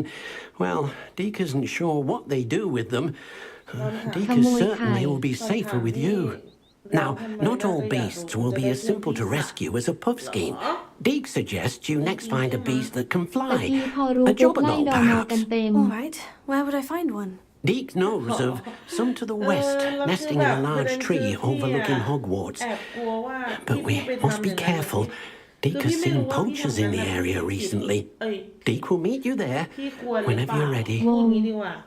นึกออกปะแบบ คือมันก็ไม่โอเคพี่ก็ต้องเอาออกใช่ไหมแต่ว่า มันก็มีมุมที่รู้สึกว่า เอ๊ะฉันไปทำเขาร้องไห้เหรอ อะไรแบบเนี้ย พี่อาจจะ แอดโกโจผิดช่องละ 555 ปิดช่องละ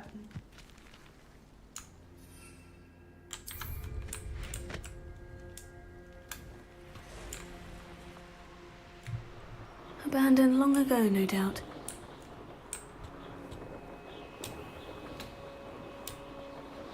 อันนี้น้องเอ็นเจิ้นกับน้องโกโจเคยเจอกันเหรอหรือว่าเคยเห็นกันเหรอ เป็นบทให้กับเด็กคนนั้นไป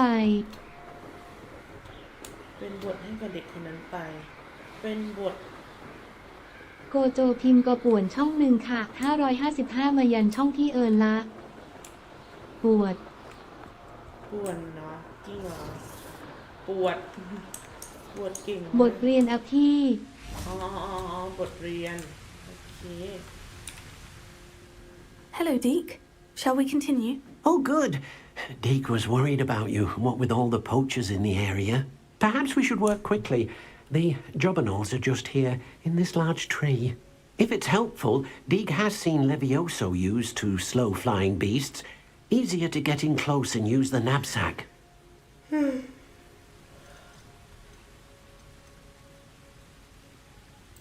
What if I can't find any beasts in their usual habitat? น้องร้องไห้ Beasts จริง won't ก็เข้า stray ใจ too ได้ far นะ from คะ their ถ้าเกิด homes. ขึ้นจริง Look เพราะน้องลืม nearby ดู or ที่ทำที่ simply ร้อง wait a ไห้ด้ moment วย and they should return. ทำอะไรดี แต่ก็นั่ Do น you แหละ have any ค่ะ advice on how I can rescue more elusive beasts? Levioso is not only helpful when rescuing flying beasts, it can also help rescue beasts that are generally hard to catch. Try using that spell the next time you encounter a small or otherwise elusive beast. เพราะว่าคือน้องๆหลายๆคน แบน ก็ เหมียว Would you ฉันจะแบน mind เธอพัก talking ก่อน a โก bit โจ more about what it was like working for your former คือ master? อย่างนี้ Deek's master was not เขา kind to คนอื่น beasts เขามาด้วยความ or แบบ to ว่า Deek. He saw beasts only as a source of income, to be used for potion ingredients and labor, and ไปนึกออกไหม Deek will not say พี่ก็กลัวว่า more. เฮ้ยพี่เป็น But ส่วน Deek ที่ is ทำให้พวก grateful to เขา be ไป at แบบ Hogwarts, ทำให้ where พ he วก can เขา help ก็ care ด่า for ลุม beasts ด่าน้องๆ and make amends คื for อ the พี่ก็ดัน things เผล his อพูด master ตรง made ๆไป him นะ do. ว่าเป็นน้องไดโนอะไรเงี้ยจริงๆก็ไม่น่า ทำอะไรดี ไม่น่าไป น้อง พู ก็ ด เข้า Then ใจ I shall go ค่ะ and rescue a ก็ Jobberknoll. ไม่น่าไป Good พู luck. ดเลยนะ Deek will be น่า waiting. จะแบบมันเป็นน่าจะบอกแค่ว่าเป็นเรื่องราวคือพี่ก็เผลอตอนนั้นมันอารมณ์ชั่ววูบด้วยแหละส่วนหนึ่ง เข้าใจนะพี่ คือพี่ก็กลัวว่าเฮ้ยหรืออันนี้หรือเปล่าที่ทำให้พี่แบบนึกออกปะวินกสวยจุง ผีหลอกกินยาหลอน ตั้งใจดูพี่เอิญเล่นสิคะ555เนี่ยพี่เอิญก็เล่นให้ดูอยู่ โกโจ I'll look เขา after ไม่ you. ชอบเปล่า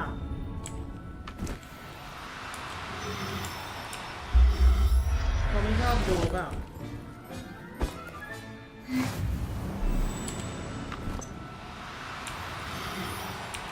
ไม่ต้องกด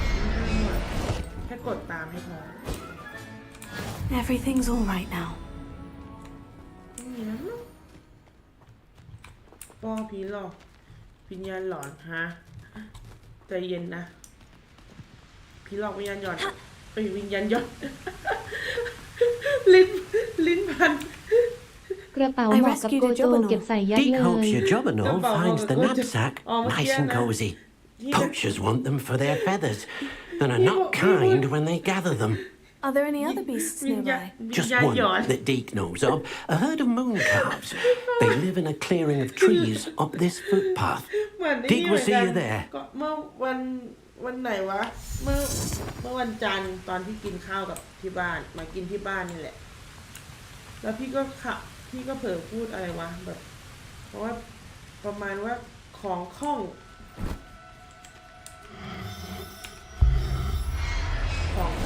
ซึ่งจริงอ่ะคือจะพูดว่าของ นางเอกจะไปจับสัตว์วิเศษละ555 ใช่แล้วพี่จะเป็นจับสัตว์วิเศษพี่เป็นคนที่ช่วยสัตว์วิเศษนะแล้วประเด็นคือเก็บเข้าไปเนี่ยมันไม่นี่เหรอวะหรือว่ามันมีสูตรนี้ข้างในมันเป็นยังไงวะฟิลเหมือนกระเป๋าโดราเอมอนป่ะวะหรือไง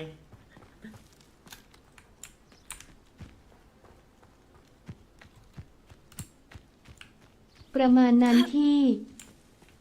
เหรอกระเป๋าโดราเอมอน Hello, Deek. Is this the clearing you mentioned? It is.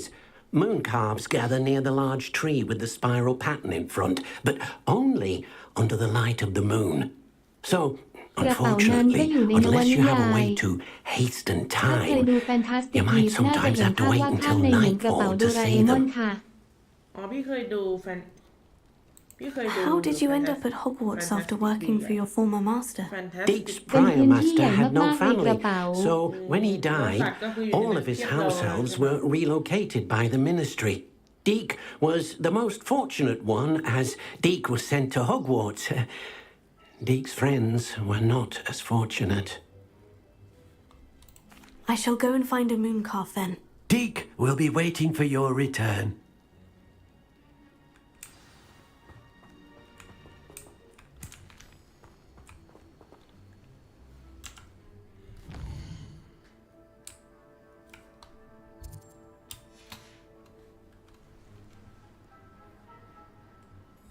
โหตอนกลางคืน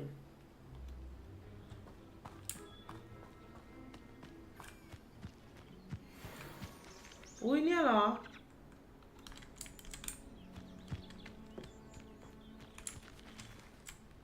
อ้าวอุ้ยมันหนีไปหมดเลยมันหนีไปหมดเลยหนีไปไหนอะลูก Oh no, you don't. หนูหนีไปไหนลูกหนีไปไหนอะลูก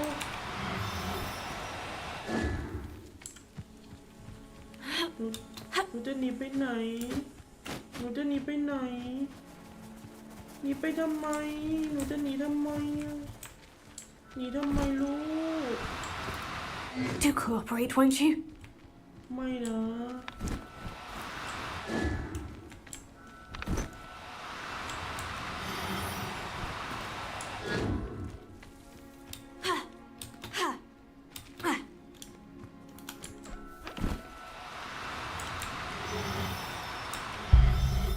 โอเคโอ้โหต้องวิ่งแบบสุดชีวิต Settle yourself. I mean you no harm. โอ้โห ตะกี้แจ้งเตือนในทวิตเด้งกดดูเป็นโพสต์วินมอไซค์แมวค่ะ555 เอาเหรอ แมวใส่เสื้อวิน Now, I'm แมว only ใส่ trying to เสื้อ help. วินอ่ะฉันช่วยตัวเดียวก่อนได้ไหมค่อยมาช่วยวันหลัง มันดูช่วยยากมากเลยตัวเนี้ยไม่คุยไม่ก็ได้วะ It was a bit trickier than the others, but I have a moon calf now. Another beast safe and sound. Shame we didn't see the moon calves dancing. It's a marvellous sight. Deke supposes you're finished here. He'll be able to rescue many more beasts, but for now, let's bring the ones you've gathered back to the room. All right. Deke will meet you back in the room whenever you're ready. กลับไปที่ห้องต้องประสงค์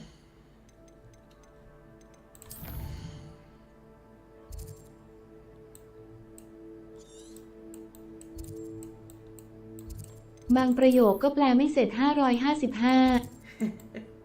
ใช่แปลไม่เขาบอกว่าเขาแปลไม่เสร็จใช่ตีสามพี่จะเล่นอะไรหรอคะพี่วันนี้พี่คงไม่อยู่ดึกมากค่ะเพราะว่ามันเป็นวันธรรมดาเนาะถึงแม้พี่จะไม่ได้ไปทำงานพรุ่งนี้แต่พรุ่งนี้พี่อาจจะมีธุระไปทำอะไรสักอย่างบอกไว้ก่อนเผื่อ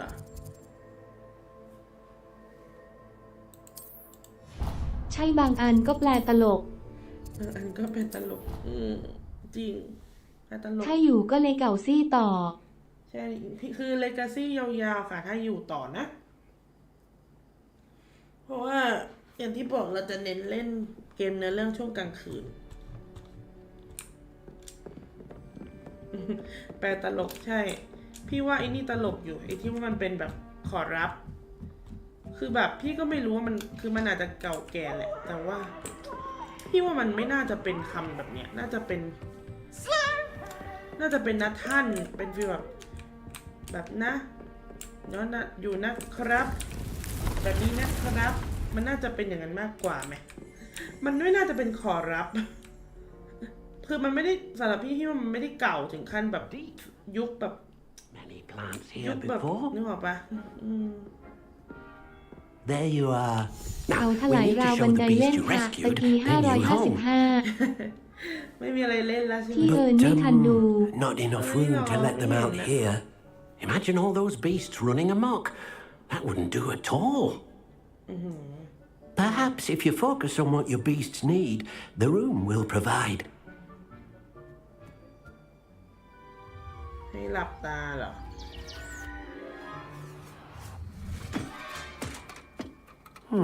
What exactly did you think of?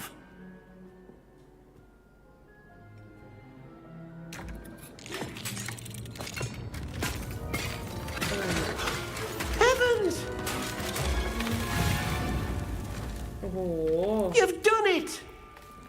But what is it? Deke isn't sure. Only one way ที่ to เป็น find เสียงผู้ out. หญิงแว่วๆตะกี้เขาบอกว่าสนุกมากเลยพวกแกลองถลายเล่นดูสิ น้องอ่านแล้วฮามาก555 ลองถลายเล่นดูสิ ถลายเล่นละหนึ่งโอ้นี่สารสัตว์วิเศษโว้ Look at this! It's amazing! Where are we, Deke? It seems to be a place for your beasts to live, a vivarium of some sort. Oh, your beasts will be ประตู quite ไปที่ไหน comfortable ก็ได้ here. They'll ประ live ตูไว้ที่ healthy, ไหนก็ safe ได้เลยว่ะ lives. เหมือนจริง Perhaps you want to release them. Let them see their new home. ไอกระเป๋านั่นก็กระเป๋าวิเศษ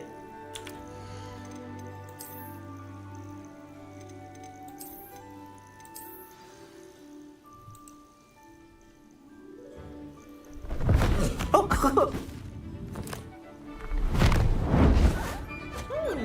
อตัวนี้ น้องน่ารักมากเป็นก้อน น่ารักดี Oh! อุ้ยนี่สวย พี่ชอบตัวนี้สวยมาก สีสวยมาก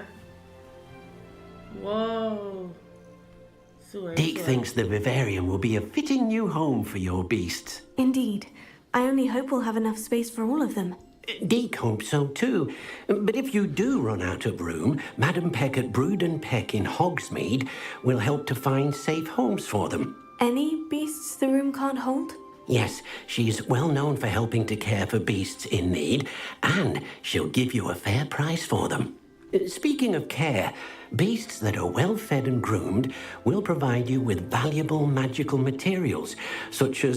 puffskein hair, for ต่อ example. เรื่องอัปเด If ต you ที่น้อ gather งเป็น some แอดมิน magical เต็มตัวละ materials from your beasts, 555 Deke can show you how to use them. ล่า Very สุด well. สร้างโพล I ได้ shall แล้ let you ว know when I have some.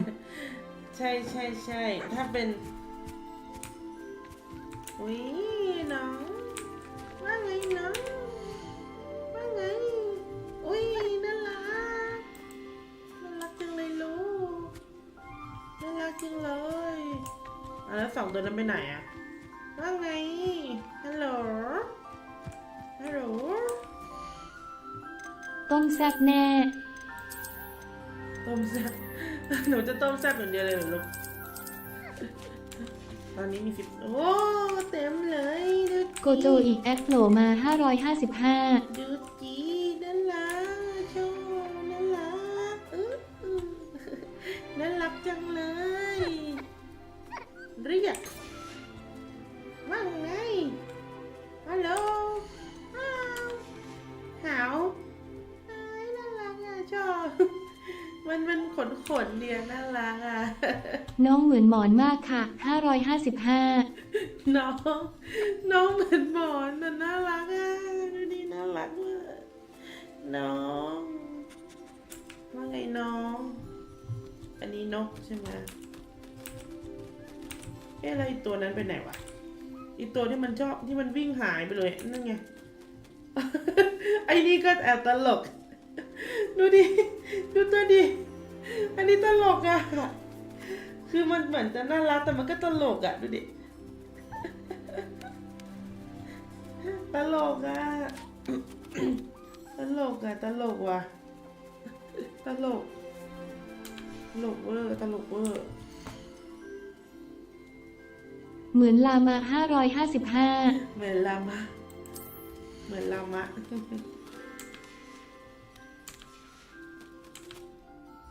โอเค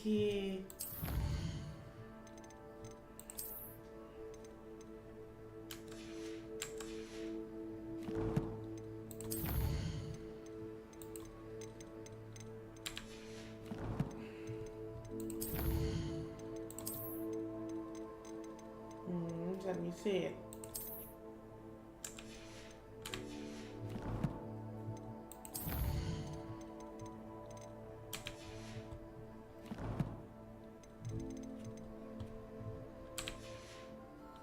โอเค เรากลับไปคุยกับดีกดีกว่า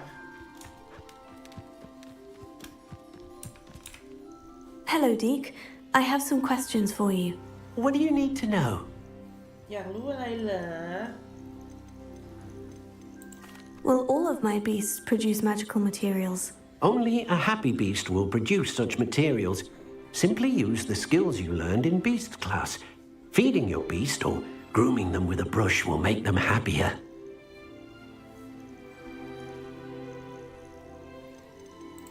How should I collect magical materials? It's quite easy. Simply approach a happy beast and they'll provide you with any magical materials they can. What uses do magical materials have? They have a variety of uses, all of which help to make a witch or wizard more powerful. Deke thinks it might be easier to show you once you have some materials to work with. Thank you. I'll get back to collecting materials. Wonderful. Good luck. โอเคเดี๋ยวกลับไปก่อน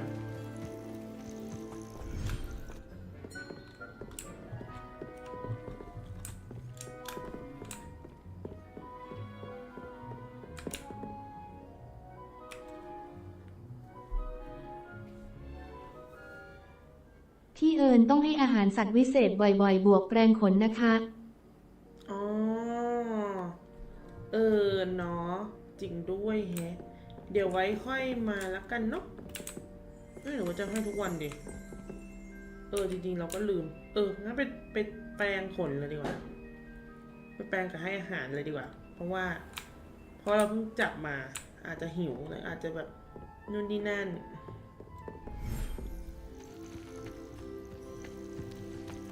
ฮัลโหล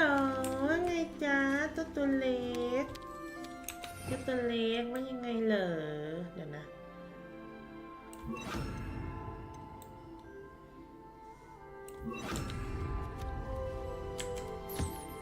นี่จ้ะ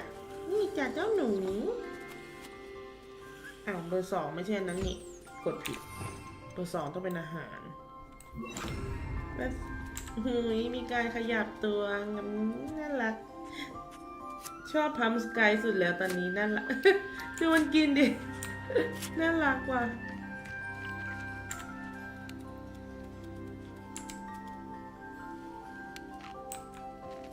ยำ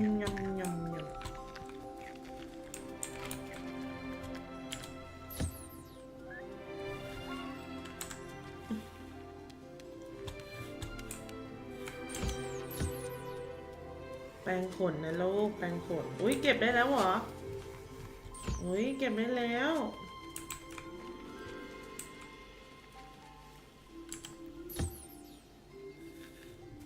อุ้ยอยากได้เหรอลูกอันนี้นี่นะอันนี้นี่ยำอุ้ยเก็บได้แล้วเหรออ๋อเก็บได้ด้วย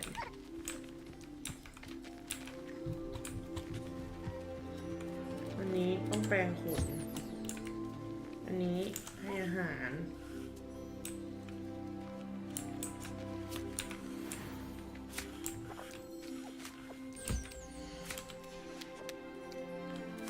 เหนื่อยแล้วนะ555เหนื่อยแล้วนะก็จริง เพราะว่าจำไม่ได้ว่าให้ครบยังมันมีหลายตัวเกินอะดูดิมีหลายตัวเกินไม่รู้ให้ไปบ้างยัง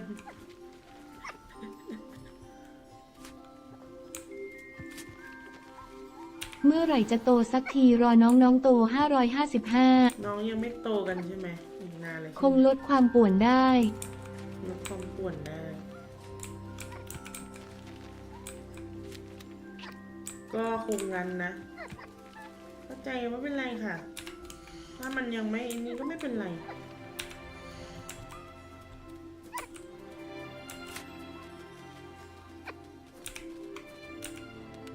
อ๋อนี่ยังไม่ได้ให้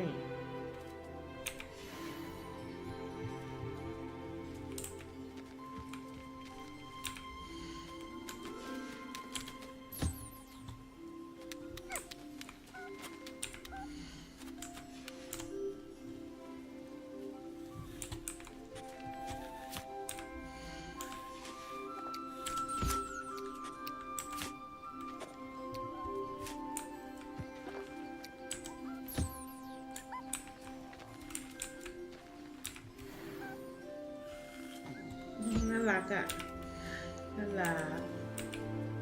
นี่ย่างนี่ต้องไปหาใช่ไหม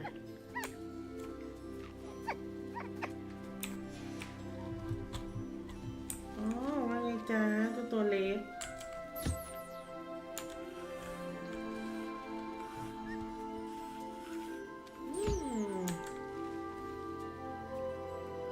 นี่กินไปเลยอันนี้เกมฟีดแอนิมอลนะคะทุกคนสำหรับคนเข้ามาใหม่555แซวกลายเป็นเกมเลี้ยงสัตว์แล้ว เกมฟาร์มซะแล้วตอนนี้ ยังอีกนะ ยังอีก เสกอาหารให้น้องแล้วก็เสกขนแปลงขนให้น้อง อะไรแบบนี้ Most excellent. อุ้ยเหลือนี้ปะคนนี้เหรอ เกมนี้มีอะไรทำเยอะดีค่ะ สนุกแต่ก็มีตอนจบของเกมด้วย ใช่ มีตอนจบของเกม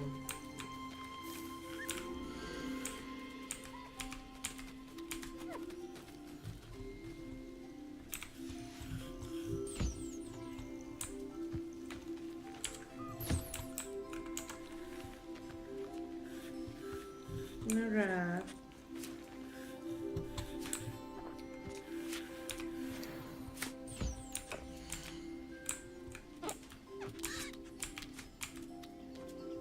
อ๋อนี่เหรออาหาร โอเค โอเค เรียบร้อยแล้วนะ ให้ครบทุกตัวแล้ว โอเคเอาละไปก่อนนะ เจอกันใหม่นะ นี่ไง เกมทำฟาร์ม เกมเลี้ยงสัตว์ของจริง ฟิลแบบว่า Hogwarts feed animal Hogwarts feed animal โอเค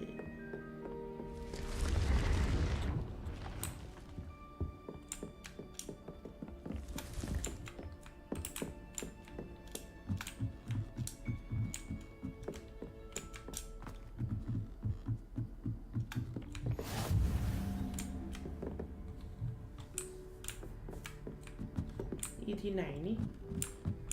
ขึ้นไปเจออะไรนี่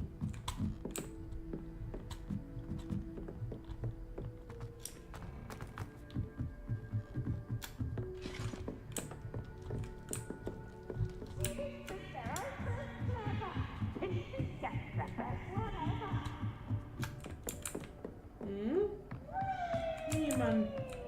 โอ้ว่าไงเจ้านก ว่าไงเจ้านก ตะกี้เขาบอกสวมใส่อุปกรณ์เนี่ยพัฒนาของคุณสูงขึ้นอะไรสักอย่าง คือยังไงอ่ะอ๋อหมายถึงว่าหาเสื้อหรือหาอะไรที่มันดีขึ้นเนี่ยหรอ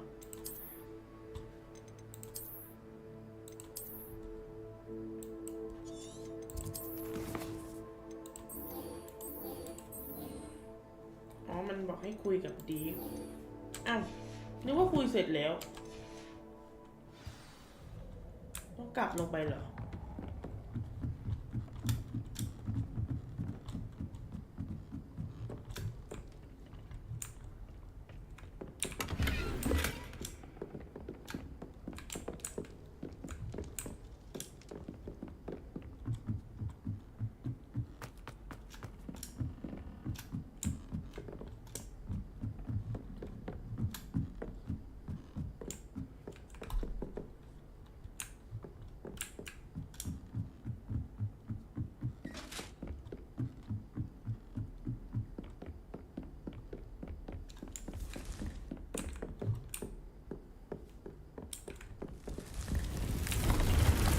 คุณบอกว่ายังไม่เสร็จเหรอ ห้องต้องประสงค์ ต้องคุยกับดีฟอีกเหรอ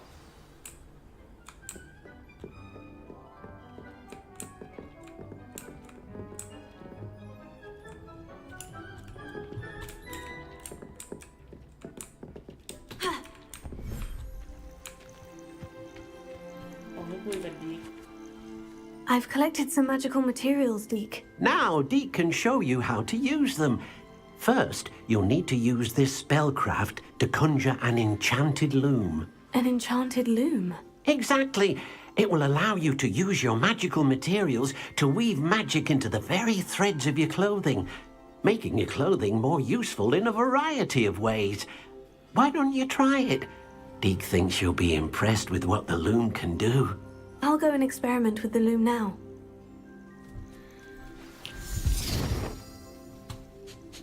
ออกจากสวนเสมือนเหรอ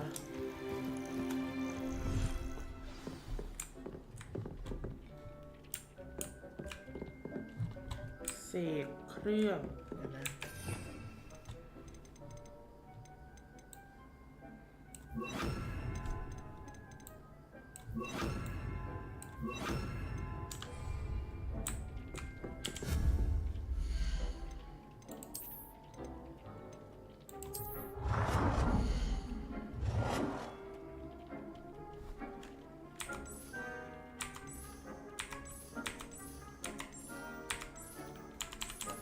ขาวแล้วกัน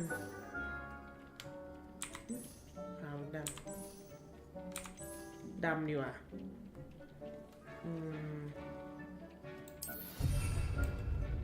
มีเลือกสีด้วย 555 มีค่ะ มีนิดหน่อยเบาๆเพิ่มคุณสมบัติให้กับเสื้อผ้ายกระดับไอเทมเสื้อผ้า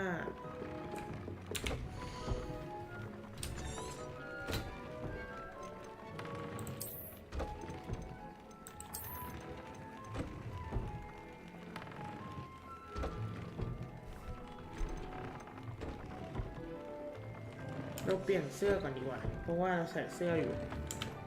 เราเอาเสื้อทุกที่เราจะใส่นั่นแหละเพิ่มประสิทธิภาพให้มัน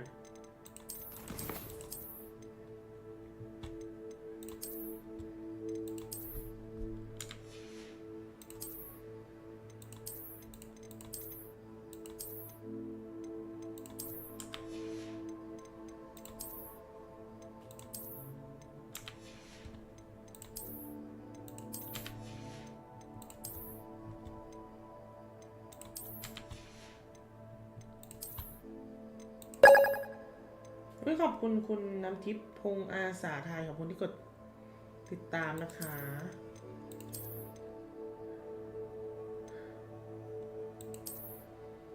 โอ้ชุดนี้อย่างกับชุดผู้ชายแบบผู้ชายแบบว่าเหมือนพวกที่แข่งม้าชุดแข่งม้าอะไรแบบนั้นเลยอะฟิลนั้นเลยอะโอเคตอบชุดนี้สวยนะคะแต่สวยนะชุดเหมือนฟิลชุดแข่งม้าแต่สวยอะ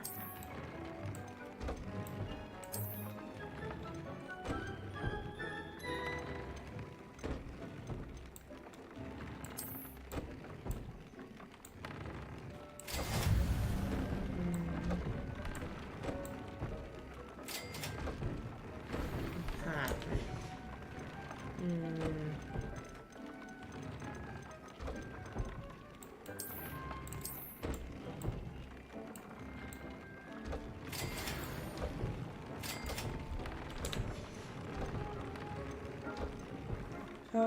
เช้าฟาดผัดฟักเย็นฟาดฟักผัดโอ้ชามเขียวข้ามเช้าชามขาวค่ำค่ะทักทายด้วยไอ้นี่เลยแล้วกันสวัสดีค่ะกดติดตามสิริอ่านนะคะอะโดรดิเทคเกมมิ่งนะคะขอบคุณที่มาทักทายกันนะคะอุ้ยไม่พอหรอบางอันไม่พอแฮะรับมุกดีมากครับไม่ก็ไม่ขนาดนั้นหรอกเราก็เล่นเอาขำๆจริงๆเล่นมุกไม่เก่งนะจะบอกให้เล่นไม่เก่งจริงๆเอาล่ะขออนุญาตใส่ชุดกลับไปใส่ชุดเดิม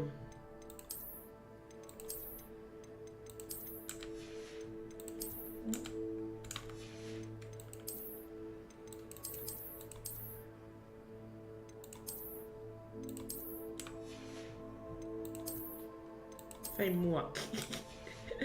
ทำไมถึงใส่หมวกกันล่ะเพราะว่ามันเท่มันยักษ์ใหญ่ไล่ยักษ์เล็กยักษ์เล็กไล่ยักษ์ใหญ่555เนี่ยพี่อ่ะแต่พี่ชอบชุดนี้สิริยังอ่านชัดอยู่554พี่ชอบชุดนี้ที่สุดแล้วในบรรดาชุดที่มีตอนนี้นะชุดนี้จริงก็น่ารักแต่ว่ามันดูเป็นคูลไปนะมันแอบแก่ไปนิดนึงแต่ชุดสวยแต่น่ารักชุดก็น่ารักเหมือนกันแต่พี่ชอบอันนี้ตอนนี้ภาพรวมชอบนี้สุดแหละสวยมันสวยมากมันสวย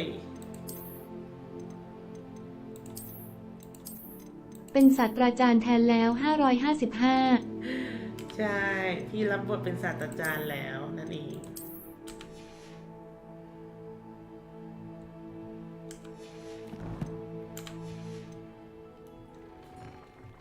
โอเคเพิ่มคุณสมบัติให้เสื้อผ้าเหรอเอ๊ะเดี๋ยวนะเอาตัว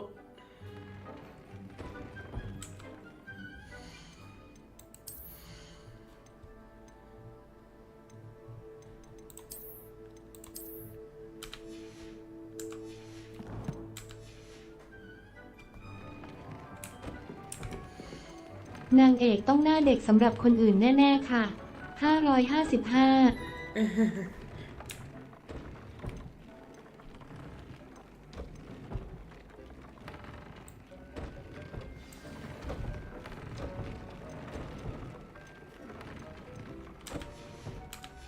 That came out nicely. I should show Deke. อายุ22แล้วแต่เนียนเป็นเด็ก15หน้าเด็กก็จริงนะ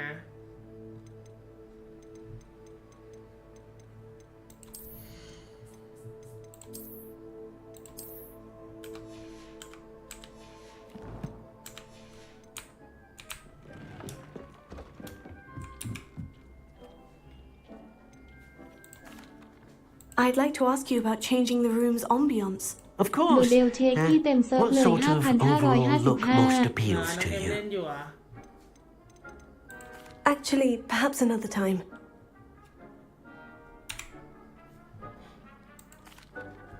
I used the enchanted loom, Deke. Wonderful. Will I be able to weave even more powerful magic into my clothing with the loom?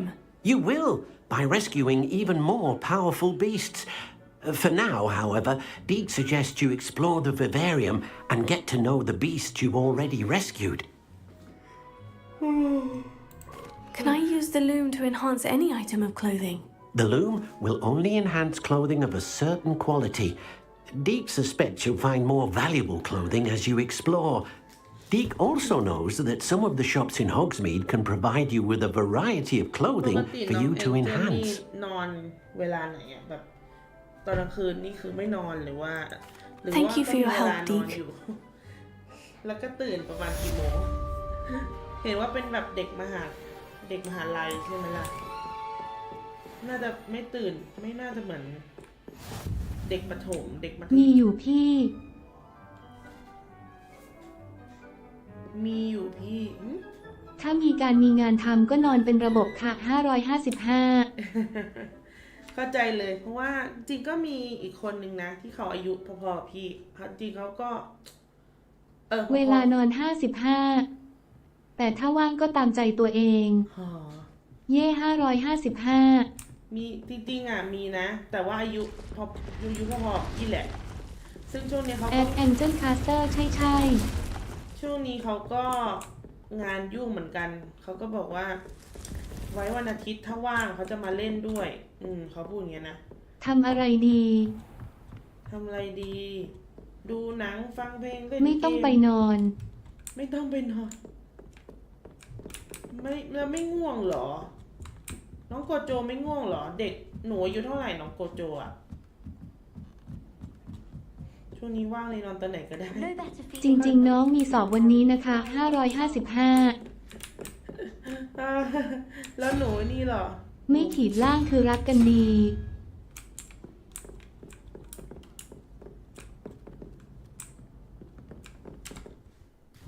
แต่ทำตัวให้ตื่น555 อ๋อคืออ่านหนังสืออย่างเงี้ยเลยไง หรือกลัวไม่ตื่นคือแบบกลัวไม่ตื่นอะไรเงี้ยเหรอ ไม่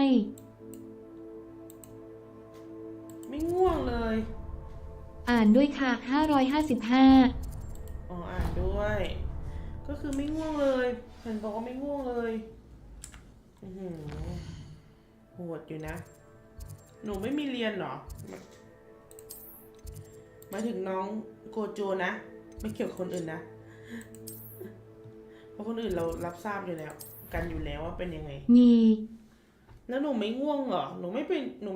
นอนไม่ไป นี่เหรอไม่ต้องตื่นเช้าเหรอ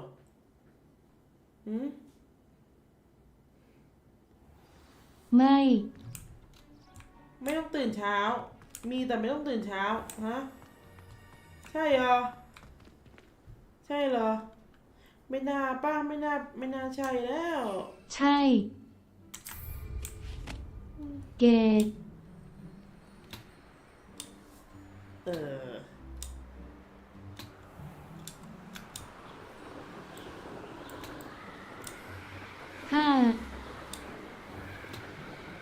โกน่าจะบ้านใกล้โรงเรียนค่ะดอกจันโกโจ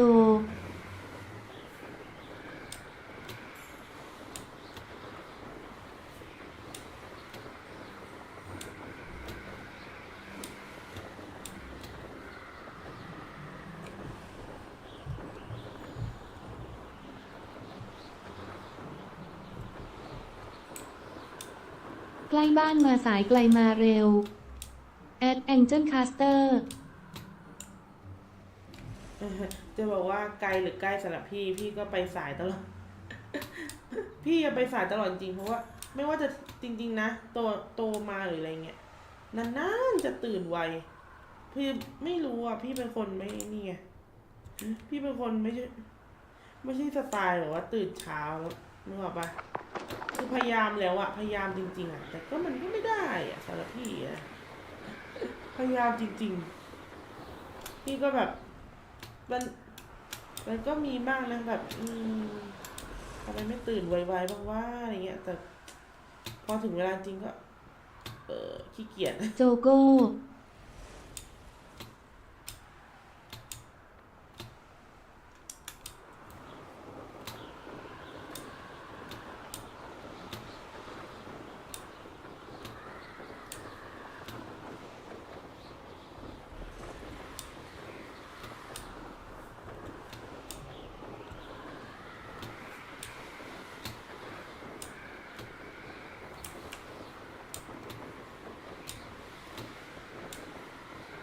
น้องกำลังคิดว่าจะออกเช้าดีไหม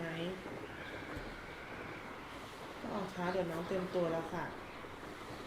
ก็ถ้าพี่ว่าหนูเตรียมตัวก็ดีนะแบบจะได้เพราะว่าหนูก็ต้องเตรียมไม่แน่ใจว่าหนูแบบอ่านไอ้นี่กันหรือยังเพราะว่าพี่ก็เล่นของพี่อยู่อ่ะก็เกรงใจอยู่นะจริงๆแต่วันนี้จริงกะว่าจริงๆวันนี้อาจจะไม่อยู่ดึกมากว่าจะออกกำลังกายก่อน555พี่คิดว่าพี่น่าจะไม่อยู่แบบยันเช้าขนาดนั้นนะเพราะว่าพรุ่งนี้พี่ก็มีธุระเหมือนกันแต่ว่ามันดีว่ามันไม่ได้ตื่นเช้าจ๋าขนาดนั้นอยู่กี่โมงอะคะนี่คือโกโจใช่ไหมโกโจใช่ไหมอันเนี้ยนี่คือโกโจใช่ไหม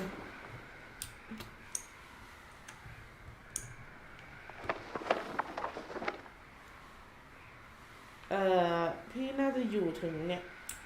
คือคิดว่าทำเควสอันนี้เสร็จก็น่าจะลงใช่ค่ะ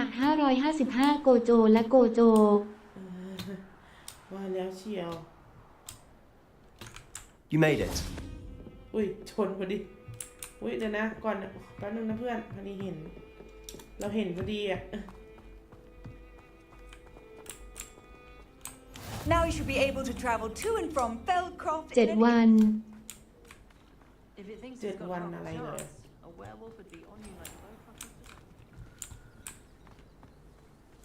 Polyjuice potion wants keeping away from today's young. Not enough reflection on the past. 7 วันคือ World learns from it. I've always said that เดี๋ยวพี่จะทำภารกิจอันนี้แล้วก็พี่ก็จะได้เตรียมลงนะ Enjoying the view? Keeping an eye on things. Feldcroft isn't what it used to be. No one has felt safe here since Ranrock's loyalists took a peculiar interest in that castle over there, Rookwood Castle. My uncle Solomon is a former Auror and refuses to look into it, even after Anne was cursed by one of them,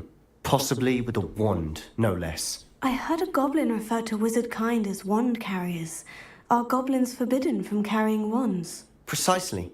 That's why I'm on the hunt for answers. If I'm to cure her, I need to understand what happened to her. Anne was always the most mischievous of the three of us, which is saying something, knowing me and Ominous. I'm hoping a surprise visit from me and a new friend from Hogwarts will help lift her spirits. Bring back the Anne I used to know. Come on, I'll take you to my uncle's. This way.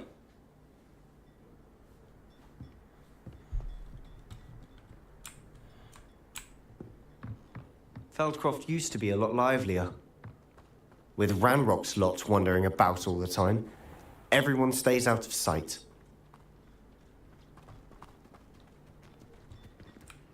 Here we are. My sister should be just inside.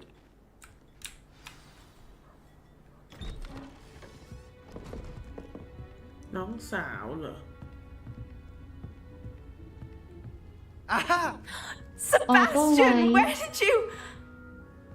Is that what I think it is? We've been over this, boy. Shrivelfigs cannot reverse a curse. Nothing can. The sooner you accept that reality, the better. But we haven't tried everything. There is no cure! When will you accept that? Never.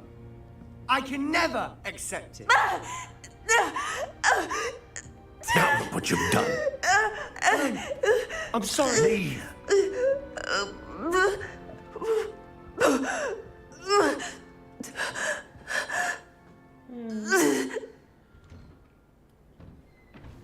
I'm sorry you had to see that.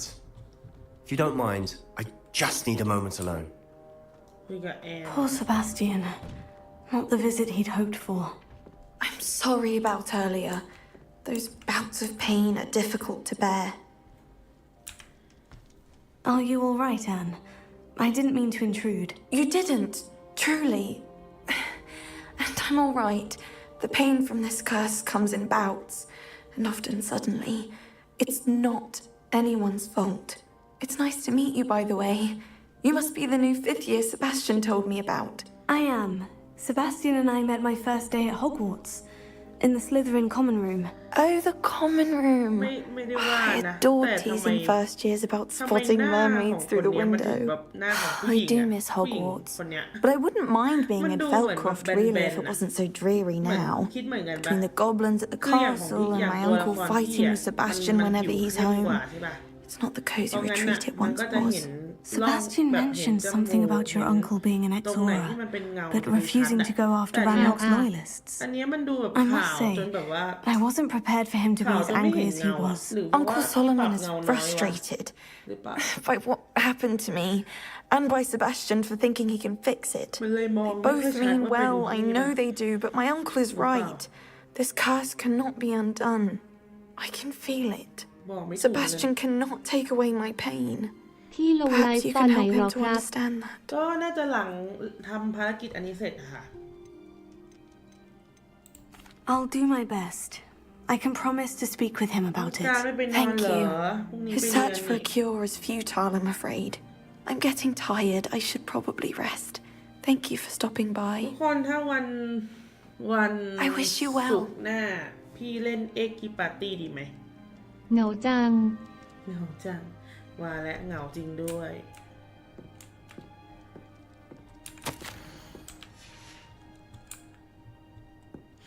นี่จะไซมอนเหรอไซมอนอยู่นี่เหรอ มันเป็นเกมแนวอะไร เอ็กกี้ปาร์ตี้เหมือนสตัมเบิลกายไงที่เป็นแบบว่าเป็นเหมือนมีคนเขาเรียกว่ามีเล่นได้ประมาณเกือบ30 คนแล้วก็แบบเป็นด่านๆอะแล้วก็เอาชนะให้ได้จนกว่าจะมีคนที่ได้ที่1อะไรเงี้ย That boy will fray my last nerve. Excuse me, Mr. Sallow. Oh, yes, Sebastian's friend. I apologize on behalf of my nephew. He doesn't know when to stop. I was about to check on Anne. Did I see you come from the house? How is she? She's all right. She said she was going to rest. Nothing can be done for her. ที่เคยเปิดให้ดูอยู่ ใช่เกมนั้นแหละเล่นในโทรศัพท์ได้แต่ว่ามันก็พี่ไม่แน่ใจว่ามันอัปเดตอะไรเยอะไหมนะ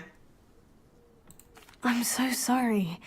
I understand you've tried everyone from Nurse Blaney to St. Mungo's to no avail. We have. My nephew thinks he knows better than the healers. Perhaps the healers don't know everything, sir. Sebastian is single-mindedly focused on finding a way to help his sister. If there is a cure, you will find it. Your faith in Sebastian is misplaced. Some sort of dark magic cursed Anne, and the goblins aren't likely to explain themselves anytime soon. Giving her hope is cruel. The only thing to do now is keep Anne comfortable and stay out of the loyalists' way. I understand what you're saying, sir. Good. I know what's best for Anne and Sebastian. They are my stubborn brother's children, especially Sebastian. If you really want to be of help, you'll make sure Sebastian does what he should do, not what he wants to do. He's no idea the harm he could do if he doesn't stop. I hope you remember what I've said. Good day. I ought to see how Sebastian's faring. แอดโกโจจริงๆเหรอไม่ Why will he not listen to เหนื่อย me? กับโกโจ She's my sister. 555 How are you doing, Sebastian? You got a first-hand glance at what I'm dealing with. I apologize for my uncle. I know he's angry, but he's only trying to do what he thinks is best for Anne. He's always angry. He's been angry since my parents died. After Anne was hurt, he only grew worse. It's as though he blames me somehow, always calling me my father's son, as if that's an insult. I'm the one trying to help her. He's simply given up. Both Anne and your uncle seem genuinely convinced that nothing more can be done for her. I refuse to believe that. Anne's pain is more than physical. It has changed her entirely. I miss my sister. And I'm going to get her back. Come with me. I need to show you where it happened. Ranrock's loyalists are capable of so much more than people realize. They should not be underestimated. อาจจะแวะมาสวัสดีนะคะ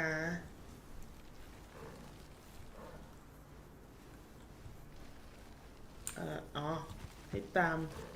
มผู้ All the debris you'll see is from whatever's going on at that abandoned estate. They've been digging for เราจะ something. ตามผู้ไปฉันชอบหมวกตัวเองจังเลยมันมีความแบบ ฉันบอกไม่ถูกจริงๆแต่มันมีความแบบเป็นเกลียวอะ Up there, สองมาหรอ on that plateau, ที่พี่เห็นชื่อ is where they cursed Anne. Day 2 Official อะขึ้น This way. แต่น่าจะมาเหมือนมาเห็นแป๊บหนึ่งแล้วก็ไปดูคนอื่นมั้งแต่ก็มีพี่นัทถกสบายก็เคยมาตอนนั้นจะได้เปล่าที่ว่าพี่เล่นโฮมอยู่แล้วเขาก็แบบว่าสู้ๆนะคะเป็นกำลังใจให้ Ranrock knows what he's doing. It's an honor to be a part of it. อีกแล้วอ่ะ Wizard is a dead wizard in my book.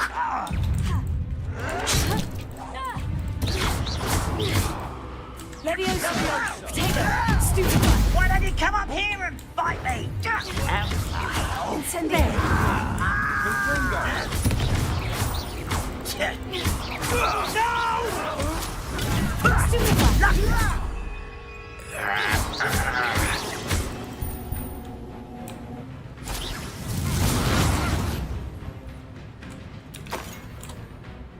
I wouldn't give for a cup of mushroom tea.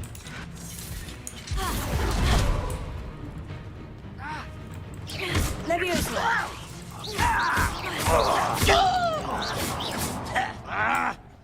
Incendio!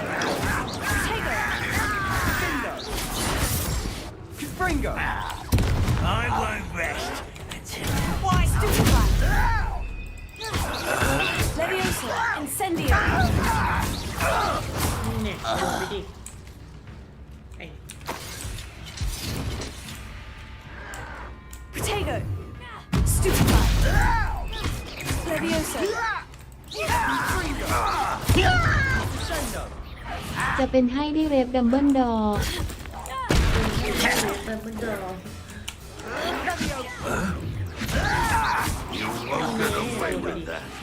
Revelio! If only Ranrock were here to see this!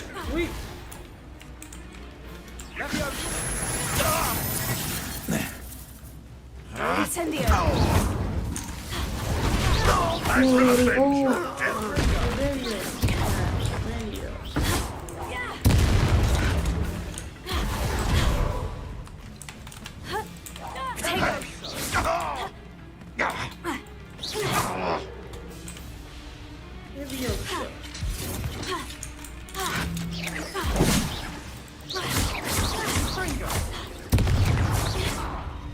าปูชิโน่เอสเปรสโซ่555อะไรอยากได้ของอยากได้ของเหร You've อ made your last mistake. เอ้ยทำไมตัวเหมือนกันน่ะอะไรล่ะ How nice of you. You don't know who you're playing with. You are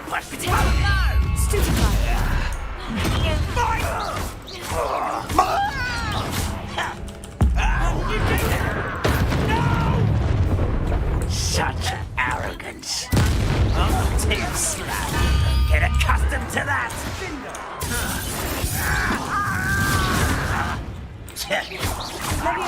Incendio!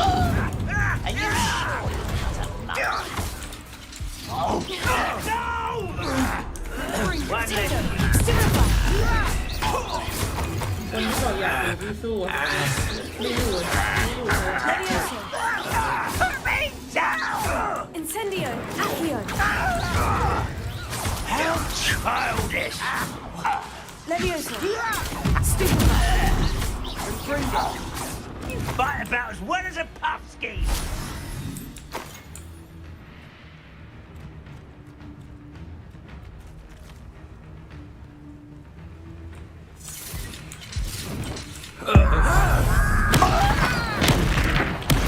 I won't rest.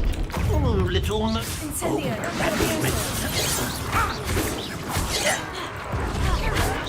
Potato! Stupefy! A miss. โดนอุ้ยมาจากไหนเดี๋ยว Levioso! Incendio! Accio!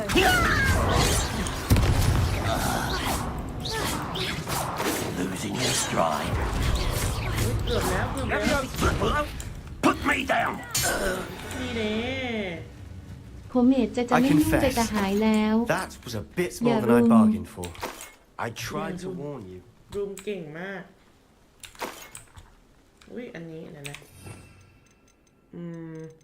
จะไปแล้วเหรอน้องนี่อะไรนะ Reparo!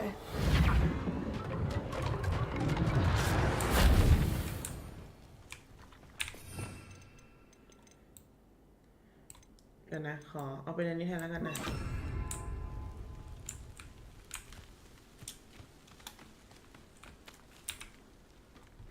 Those loyalists deserved what they got. Couldn't agree more. This is where it happened. We smelled smoke in the middle of the night. When we looked outside, flames were shooting from the estate. Before my uncle and I could stop her, Anne rushed out, racing towards the fire, worried someone had been hurt. She came face to face with a horde of goblins, frantically trying to stamp out the flames. Suddenly, an icy voice drifted out from somewhere in the smoke. Children should be seen and not heard. A blinding blast followed. They didn't even give her a chance to run. Seems an awfully violent response to a child wandering by. What were they trying to hide? My thoughts exactly. It may be grasping at Billywigs, but I keep thinking that there might be something here that could lead me to whoever cursed Anne. Might be the only way to learn what type of magic harmed her, which could help me find a cure. Perhaps you're right. The loyalists are everywhere, but they do seem to be spending a lot of time here, and it's likely they're hiding something. And at Rookwood Castle. Shall we have a look around? They seem to have set up camp here for a specific reason. They have stations for everything. ตรวจค้น I've heard that goblin dig sites like these are popping up everywhere. It's a wonder the ministry isn't doing more. Always armed and ready for a fight, Ranrock's loyalists.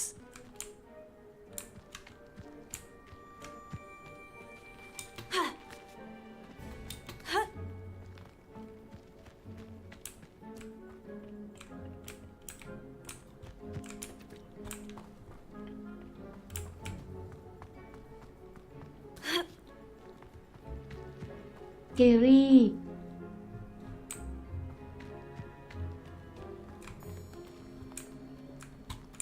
เ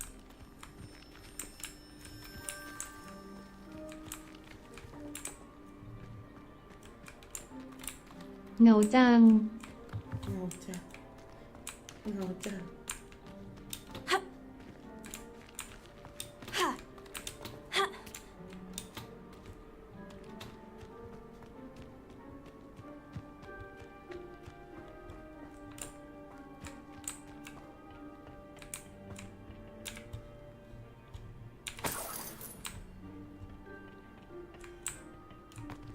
ที่555 Revelio. นี่อะไรเหรอ อะไรเหรอ เหงาจังทำไมอ่ะ ก็เหงาก็ทำไมอ่ะ Whose home was this? Been abandoned long since I've lived here. Rumour was a Hogwarts professor lived here once, centuries ago. But that's all I ever heard. It might be worth taking a closer look at the house itself.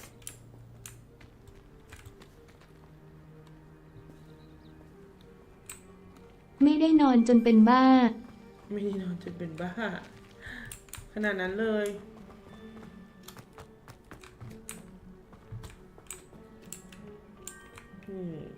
นี่แล้วทำไมไม่นอนอ่ะ ไม่ง่วงเหรอ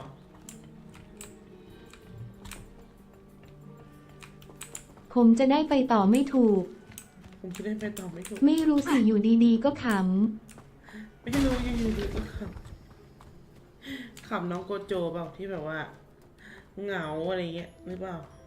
This well looks familiar.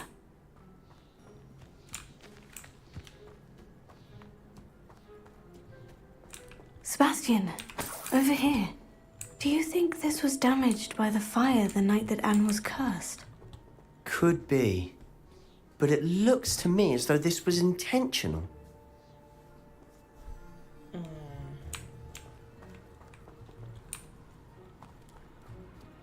Revelio.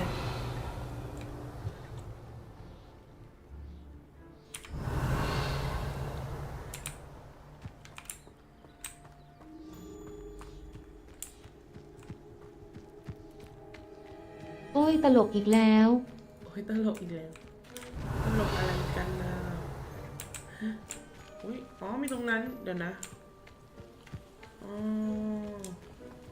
พะเยา พี่ยาว Revelio.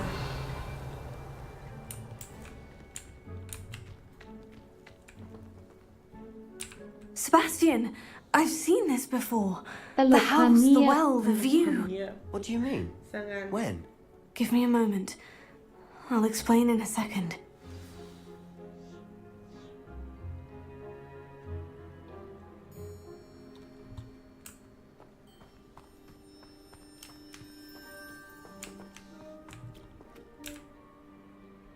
Sebastian, this house did belong to a Hogwarts professor hundreds of ความ years เงียบ ago. ที่ดังที่สุด What do you... I found a pensive that day in the restricted section with a memory that showed this house. There was a little girl and a drought. The keepers have shown me other memories as well. The girl became a Hogwarts professor. Her name was Isadora Morganach. She was one of the keepers. The keepers? Like in Quidditch? And you found a pensive in the library? I'm not following you. I realize it's a lot to take in. I'm not even sure I understand it all yet. And no, not like Quidditch. They call themselves keepers because they're protecting some type of knowledge. It all has to do with the vault at Gringotts. Let me see if I've got this straight. You have Ranrock and Rookwood after you because of something you found at Gringotts where you ended up via a portkey. You can see traces of an ancient magic that you think Ranrock is trying to harness. And now you've been witnessing memories left by keepers. Oh, and this house belonged to a Hogwarts professor who was one of these non-Quidditch keepers hundreds of years ago. If I didn't know you, I think you were pulling my leg. It is all a bit much, isn't it, when you put it like that? The point is, we both have good reason to search this house. You for answers about what happened to Anne, and me for answers about the keepers. Look at this. Someone piled this here for a reason. Is it blocking something? Only one way to find out. Accio. ต้องพัง EE 5,555 ด้วย อีกด้วย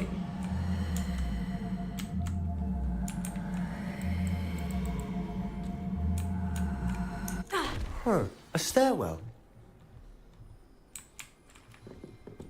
เล่นด้วย ฮะเล่นด้วยคืออะไรวะเนี่ย Why bother blocking a stairwell? There might be something here worth a closer look. หาคำ They've left all of this simply 555 strewn about. Tells me they're after something bigger. Revelio.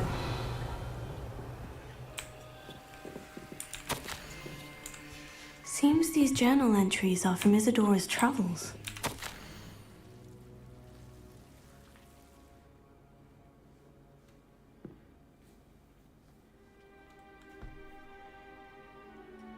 เที่ยงคืนเป็นเหตุสังเกตได้ เที่ยงคืนเป็นเหตุนี่มันไม่ใช่เที่ยงคืนแล้วนะ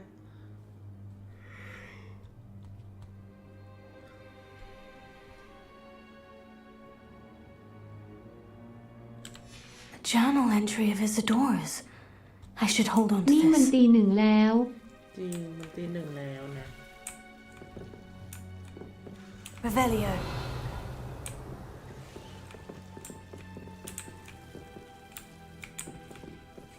Incendio. ที่ 555 ทำไมอ่ะ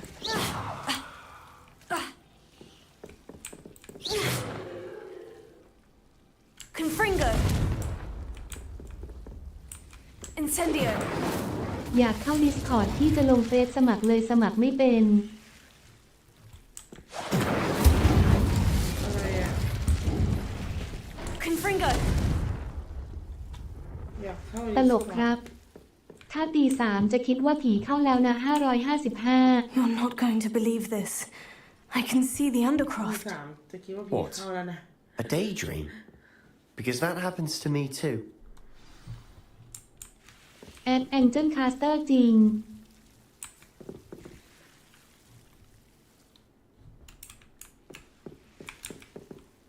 จริงๆก็ I know it sounds strange. but Honestly, nothing you say sounds strange to me anymore. Fair enough. อยาก I เข้า can ก็ see ส the มัครได้ undercroft ค่ะ through ลอง this สมัคร stone ใน wall, as though it's a ใน window. YouTube แกควรไปนอน This has happened before. I'm 555 listening. I think it's to do with my ability to see Again. traces of ancient magic. But you คือ said ถ้า you จะสมัคร didn't ก็ really สมัคร understand ได้ it ก็ and that you couldn't wield มี it. เยอะแยะ That's เดี๋ยว true, นี้ and I'm still not sure what it all means. เดี๋ยวนี้อะไรมัน What ง่าย I กว่า do เมื่อก่อน know เยอะนะ is that my ability allows me to travel through these windows I ลอง see. ค่อยๆ Wait. ทำดูก่อนตาม We ที่ can เขาบ get อก straight to the undercroft from here. Ominous will be flawed. We can, but perhaps best not to Yeah, tell anyone else about this 555 for now. Even ominous. Understood. ที่ Well then, ผมไม่หยุดเลย invisible, secret, ancient magic ผมไม่ passageway. หยุดเลย Here we หัวเราะ come. อะไรอ่ะไม่แล้วน้องเกดไม่อยู่อ่ะน้องเกด I'm อยู่ปะ tempted เนี่ย to hold เดี๋ยวน้อง my เกด breath งงเปล่าว่าหนูเป็นอะไร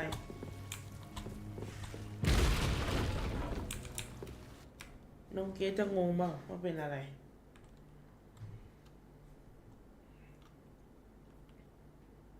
อยากให้เธอ หืมอยากให้เธออะไรเหรอ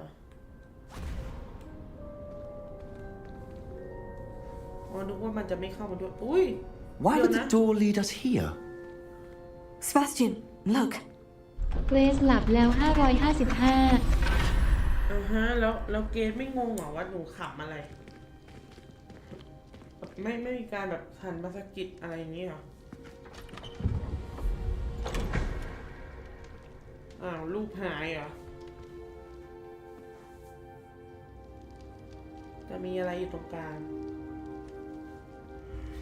Why hide a triptych here? Seems as if something's missing. A note. Let's have a look.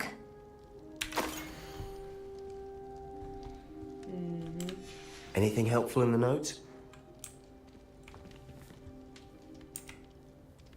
เมื่อคืนเกรซนอนดิ้นจนตกเตียงถับ I've ครับ seen ผม similar symbols used by the keepers. I've been thinking. A keeper lived in that house centuries ago, and Ranrock and his lot have been searching there. You said that goblins may be wielding some form of this ancient พี่ magic. ว่าน้องสามารถไหมโยคะไป Do พิ you มพ์ไป think Anne was cursed by ancient 555 magic? I can't be sure, of course, but อุ้ย I don't พี่ think ปะเนี่ยโย so. คะไปด้วยแล้วก็ I didn't see any No, traces no. of it around your sister. จริงเหรอ Very well. But that doesn't mean it's not ancient magic. แอดแองเจิลคาส There's เตอ still ร์มา so ได้ much ไง we don't ว่า know ถ้ามี about คน it. บอกมา True. Perhaps this triptych will lead us to เดียวกัน answers. แต่ว่า Then we'll เตียง have to เดียวกัน unravel what this all แต่ว่าคนละ means. เตียง But now เตีย I ง need เดี to ยว see คน ominous. ละหนึ่ง Don't worry, I won't tell him anything. Did I mention that apparently Salazar Slytherin had a secret scriptorium here in แอดโก Hogwarts? โจ You did not. Is it connected to our common room? No idea. Ominous just learned of it. I'll let you know what I find out. I had no idea our visit to Sian would unfold into all of this. My head's an utter คนละ mess. เตียงผมนอนด้านล่างเกรซนอน But I'm ด้านบ glad น you ครับ told me everything you did. 5,555 I'll be in touch. Till then. เตียงแบบ2 ชั้นว่ากันเถอะอุ้ยเสร็จแล้วเหรออุ้ยจบไวจังจบไวอยู่นะเนี่ยเดี๋ยวนะขออันนี้จบไวกว่าที่คิดตอนแรกนึกว่ามันต้องมีแบบสู้ตอนแรก แอด นึก โก ว่า โจไฟ ตอนแรกนึกว่าแบบเดี๋ยวแบบว่าแม่งต้องให้สู้มีอะไรแล้วก็ถึงจะชนะอะไรอย่างเงี้ยปรากฏว่าไม่ใช่เว้ยครับโกโจงดนะงดติดตามหลายรอบนะไม่ต้องกดติดตามใหม่แล้วขอร้องหนูก็ไม่ได้แบบว่าสิริไม่อ่านนี่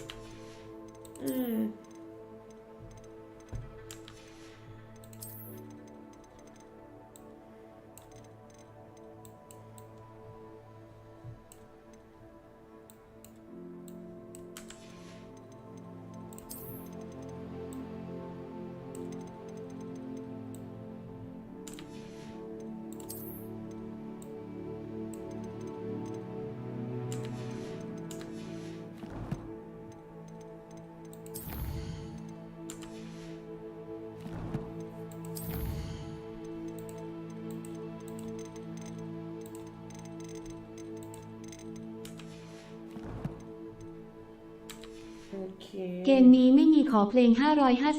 555 ขอไม่ได้ค่ะเพราะว่าอันนี้ไลฟ์ทั้งในแอปไลฟ์ในแอปแดงด้วยแล้วก็ไลฟ์ในMeet me near the ruins of Falbaton อ Castle บไก่เต้น after dark. Do not tell anyone. พี่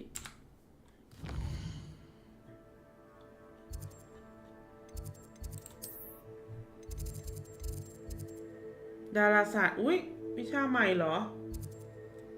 เรียนเอางี้พี่เรียนอีกสักวิชาหนึ่งแล้วพี่ลงแล้วกันนะคะเพราะว่าตอนแรกพี่นึกว่ามันจะสักตี 2 กว่าอะไรเงี้ย ขอได้เพลงเดียวที่เขาอนุญาตฟ้ารักพ่อ 555 ฟ้ารักพ่อเพราะว่า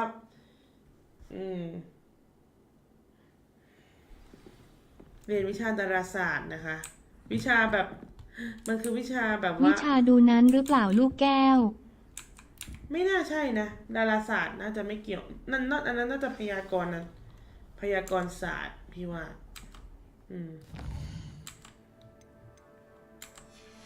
วิชาดาราศาสตร์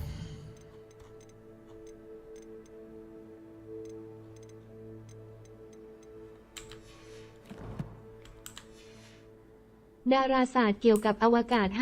555 Off on another adventure, เกี่ยวกับ are อ we? วกาศไม่รู้ว่าดาราศาสตร์ของที่นี่มันเกี่ยวกับอะไรนะพี่ก็ไม่รู้แบบโลก And แม่หม your ดเขา reading เรียนไป is เพื่ออะไร the dragon. That's exciting, I suppose. Perhaps you're due for an adventure.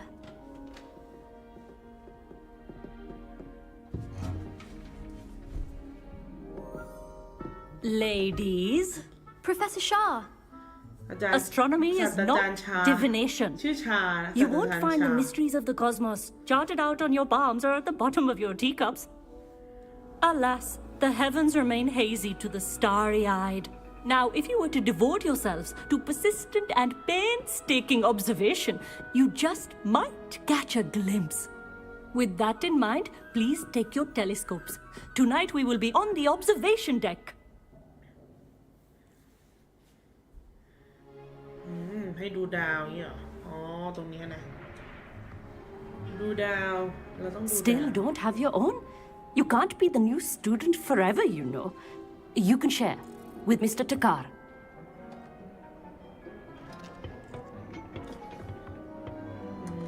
Here, I can adjust that for you. No, bring it into focus on your own.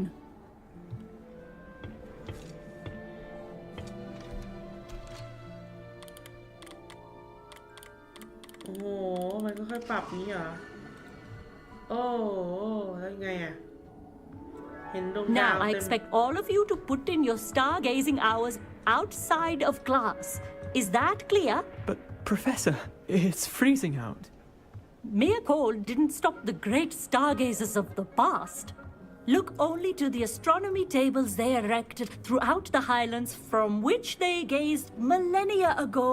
on the very self-same stars above us. Is that clear? โอ้โหตัวสั่นอีกคนนี้มันตัวสั่น Dismissed. เลิกเรียนได้ดูแค่ดาวอย่างเงี้ยเฉยเหรอแล้วมันคือยังไงวะหมายถึงว่า Oh, hello. I'm Amit. We met in potions class. I'm happy to report that we've yet to have any explosions in this class. Oh, hello, Amit. Nice to see you again. Did I hear Professor Shaw say that you don't have your own telescope? I have a spare one you could borrow for the rest of term. That's very kind of you, Amit. Are you sure you won't need it? I'm certain. It's my old one. I finally got my hands on the new Celestia Contemplor. You've heard of it, I assume? I mean, กำห of นด course เลิ you ก have. ยามต่าง It's only the pinnacle of all personal stargazing implements. But my old model's not too shabby either. Goblin cut glass, first-rate optical enchantments. Hate to think such a fine instrument is just collecting dust. Well, thank you, Amit. Think nothing of it. Anyway, the telescope's in the storage room right underneath us. You can't miss it. I have some, reading to finish on the lower deck. Come find me there afterwards, and bring the telescope. There's something I want to talk to you about. ให้ลงไปหา ๆ วิชานี้ไม่มีในหนังด้วยนะคะ Stargazing as long as I could. ไม่ต้องคุยกับอาจารย์ All of good อาจาร that ย์ไม่ did. คุย How am I supposed to find Sirius when my Professor Shah's just about as cold and distant as the bloody ไม่ stars มี she ฉาก wants us สอน to ให้เห็น chart. Not how I wanted to spend my... Not sure what you can learn from these astronomy tables, but you can't know. Oh, me thinks he knows it. I had heard about these odd stone tables out in the Highlands. The constellations are beautiful. Not sure they're worth dying of a cold for, but they are beautiful.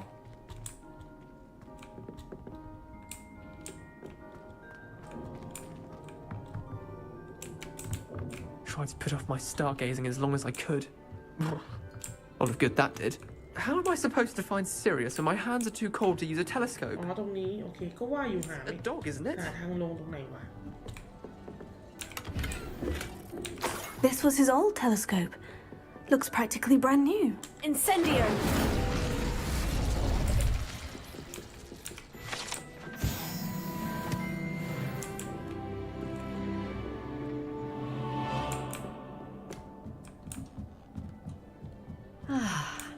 A pristine night for... Professor Shah,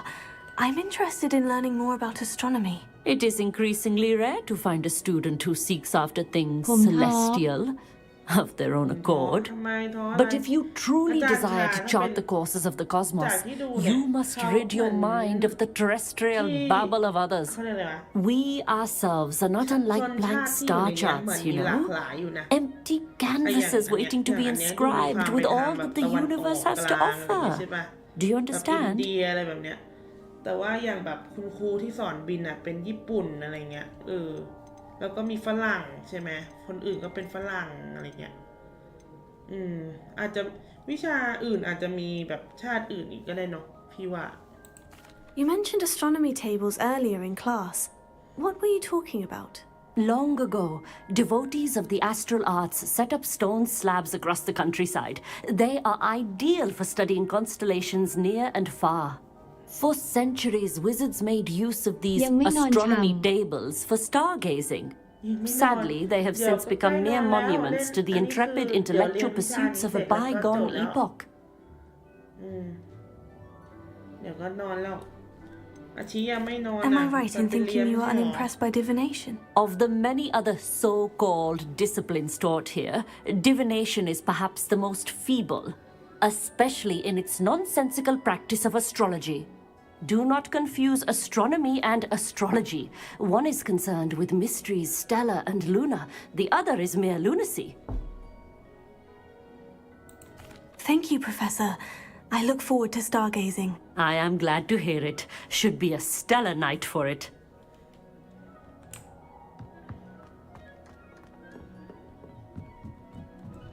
ตอนตี 3ทุกวันไม่ต้องแปลกใจค่ะThe perfect night for... Oh, hello again. I have the telescope. It's nicer than I had expected. I would not offer a prospective stargazer a third-rate lunoscope. But there is,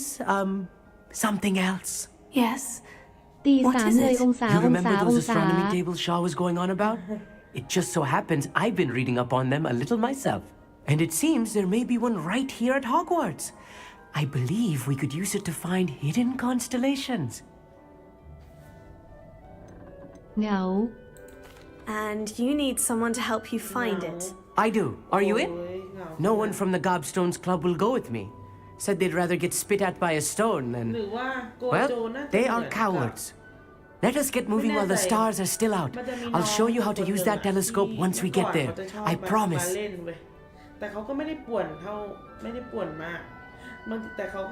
ก็จะมีนะบ้างนะที่แบบน้อง thank you มีใครจำได้ป่ะ ถ้าคุยในลิสต์ได้คงป่วนพี่เอิญน่าดู 555 ป่วนจริงก็ปีครั้งที่แล้วพี่ก็เจอมาเยอะอะเด็กๆทั้งนั้นอะ Oh, no need to convince me. Let's get น้อง going. จำได้ Brilliant. You won't regret น้อง it. thank you อะ Shall we? เขาจะแบบเขาจะชอบคือในตอนเล่นน่ะเขาไม่ได้อะไรขนาดนั้นหรอกแต่ว่าเขาจะมีความเหมือนแบบอย่างเบสบอลอะสมมติเล่นไม่ชนะอย่างเงี้ยเขาก็จะเป็นฟิลแบบ The table is on the castle wall ahead. Look for a stone platform. Something that สวัส doesn't ดี quite ครับ belong. We'll know it when we see it. Onwards we go. Some say the locations of the tables were originally marked by centaurs for ritual stargazing. แล้วก็จะมีบางครั้งที่เหมือนเป็นแบบพิมพ์ข้อความแบบว่างงมาแบบฟิลแบบอะไรก็ไม่รู้บวกแม่ทำความสะอาดห้องบวกแม่ดื่มกาแฟ It is nice having a fellow stargazer to explore with. Happy to be here. It is good to leave the classroom now and then. It's not that creepy out here at night, is it? The Gobstones Club are cowards. Here I am, charging ahead. Why don't you lead the way? If you're sure.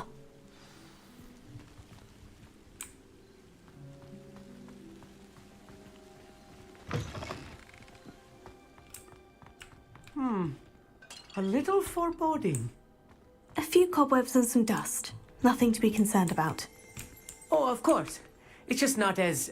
tidy as I expected.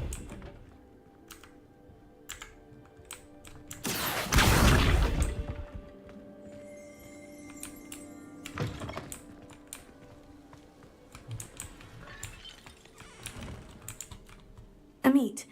could I ask you something? Oh, certainly. Why are you so fascinated with stars? I suppose because there is so much to learn about them. I mean, there is plenty to learn about a lot of subjects, but astronomy seems limitless. Always something new being discovered. They are forever discovering new moons and stars. In fact, they discovered a new planet just 50 years ago. สิ้นปีนะผมจะมาเลยแม่ต้องทำความสะอาดบวก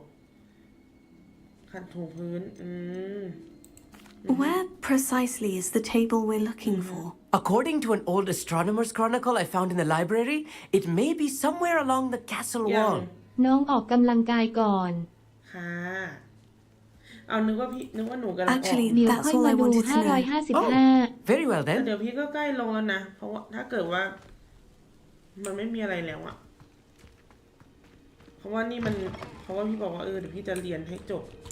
อันนี้ของอันนี้ก่อนอะไรเงี้ย บางท่ามันพิมพ์ไม่ได้ละ 555 might be lurking about. 555 แอดเอิญผู้เล่นไก่กา Not this close to the school, Amit. ว่าไงมี มันไม่ง่วงเลยยี่ช่วยทำอีก เหรอไม่ง่วงเลยช่วยให้ทำ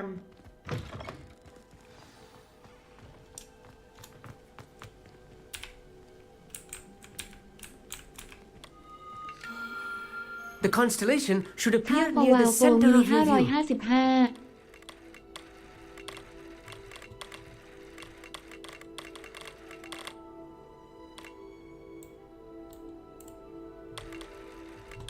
555As soon as you've lined up the telescope, we will be able to fill out our star chart. แต่นอนตี 3แบบคก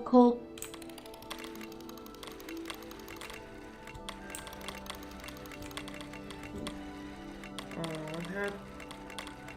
ครบ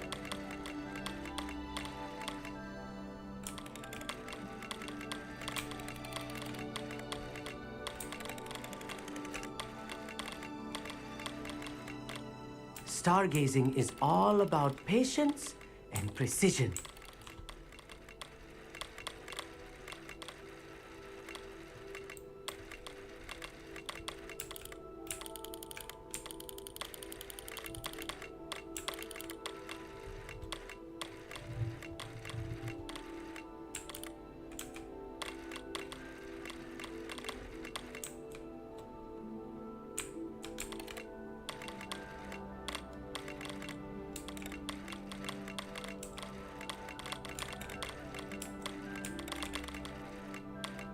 ไปแบ้วนะจะไปดูหนังผีต่อ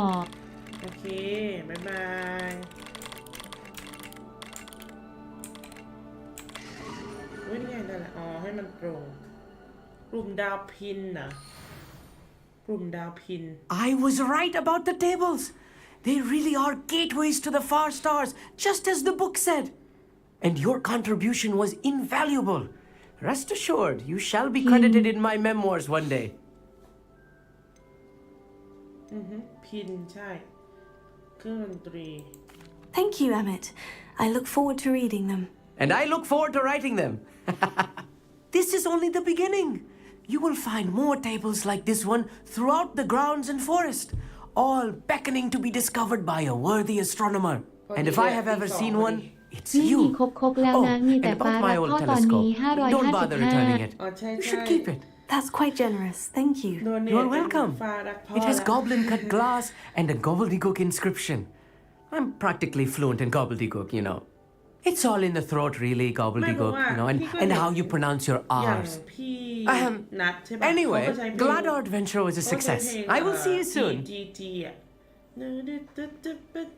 ม่ได้มีแปลงอะไรเลย แต่ก็เขาก็ตัดแค่บางช่อนไง อันนี้พี่ก็เอาแค่ท่อนฮุกแค่นั้นเลยอ่ะ อะไรอย่างงี้ฟิวนั้นโอเคเดี๋ยวพี่จะเตรียมลงไลฟ์นะคะ แต่ว่าเดี๋ยวพูดถึงไลฟ์วันพรุ่งนี้ก่อนเนาะเดี๋ยวนะหอคอยโอเคก็คือของไม่ใช่วันพรุ่งนี้หรอกมันก็คือวันนี้แหละของไลฟ์ครั้งต่อไปนะคะจะเป็นช่วงต้นจะเป็น Home Sweet Home นะคะ ส่วนตอนกลางคืนคิดว่าน่าจะเอาเกนชินมาค่ะก็คือประมาณ20:30เหมือนเดิม20:30เหมือนประมาณ20:30เลยไม่ก็3:00จะมาเล่นเนื้อเรื่องของเกนชินกันต่อเพราะว่าเกนชินก็ไม่ได้เล่นนานมาก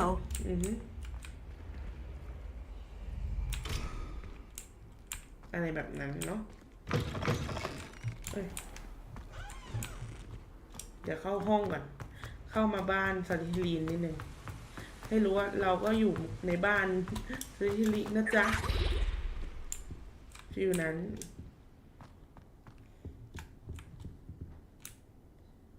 ประมาณนี้ละกันมืดอยู่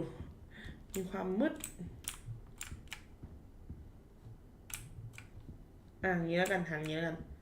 โอเคค่ะก็เดี๋ยวเราเจอกันใหม่ครั้งหน้านะคะในไลฟ์เริ่มไลฟ์น่าจะประมาณ6 โมงเนาะ6 โมงก็คือ Home Sweet Home ออนไลน์ Home จะหรือไม่ก็6:30ประมาณนี้ตีประมาณนี้จะไม่แล้วก็ไลฟ์ถึงน่าจะประมาณ3:00ไม่ก็ 3 ทุ่มถูกแล้ว3 ทุ่มเสร็จพี่ก็จะเดี๋ยวนะเอางี้ดีกว่าถ้าเป็น6 โมงก็คือจะถึง3 ทุ่มแต่ว่าถ้า6 ครึ่งก็จะถึง3 ทุ่มครึ่งนะคะก็ตามนี้เนาะเอาเป็นว่าเจอกันในไลฟ์ต่อไปนะคะทุกคนเจอกันใหม่นะเดี๋ยวจะลงไลฟ์แล้ว บายจ้าพี่ บ๊ายบายทุกคนนะบ๊ายบาย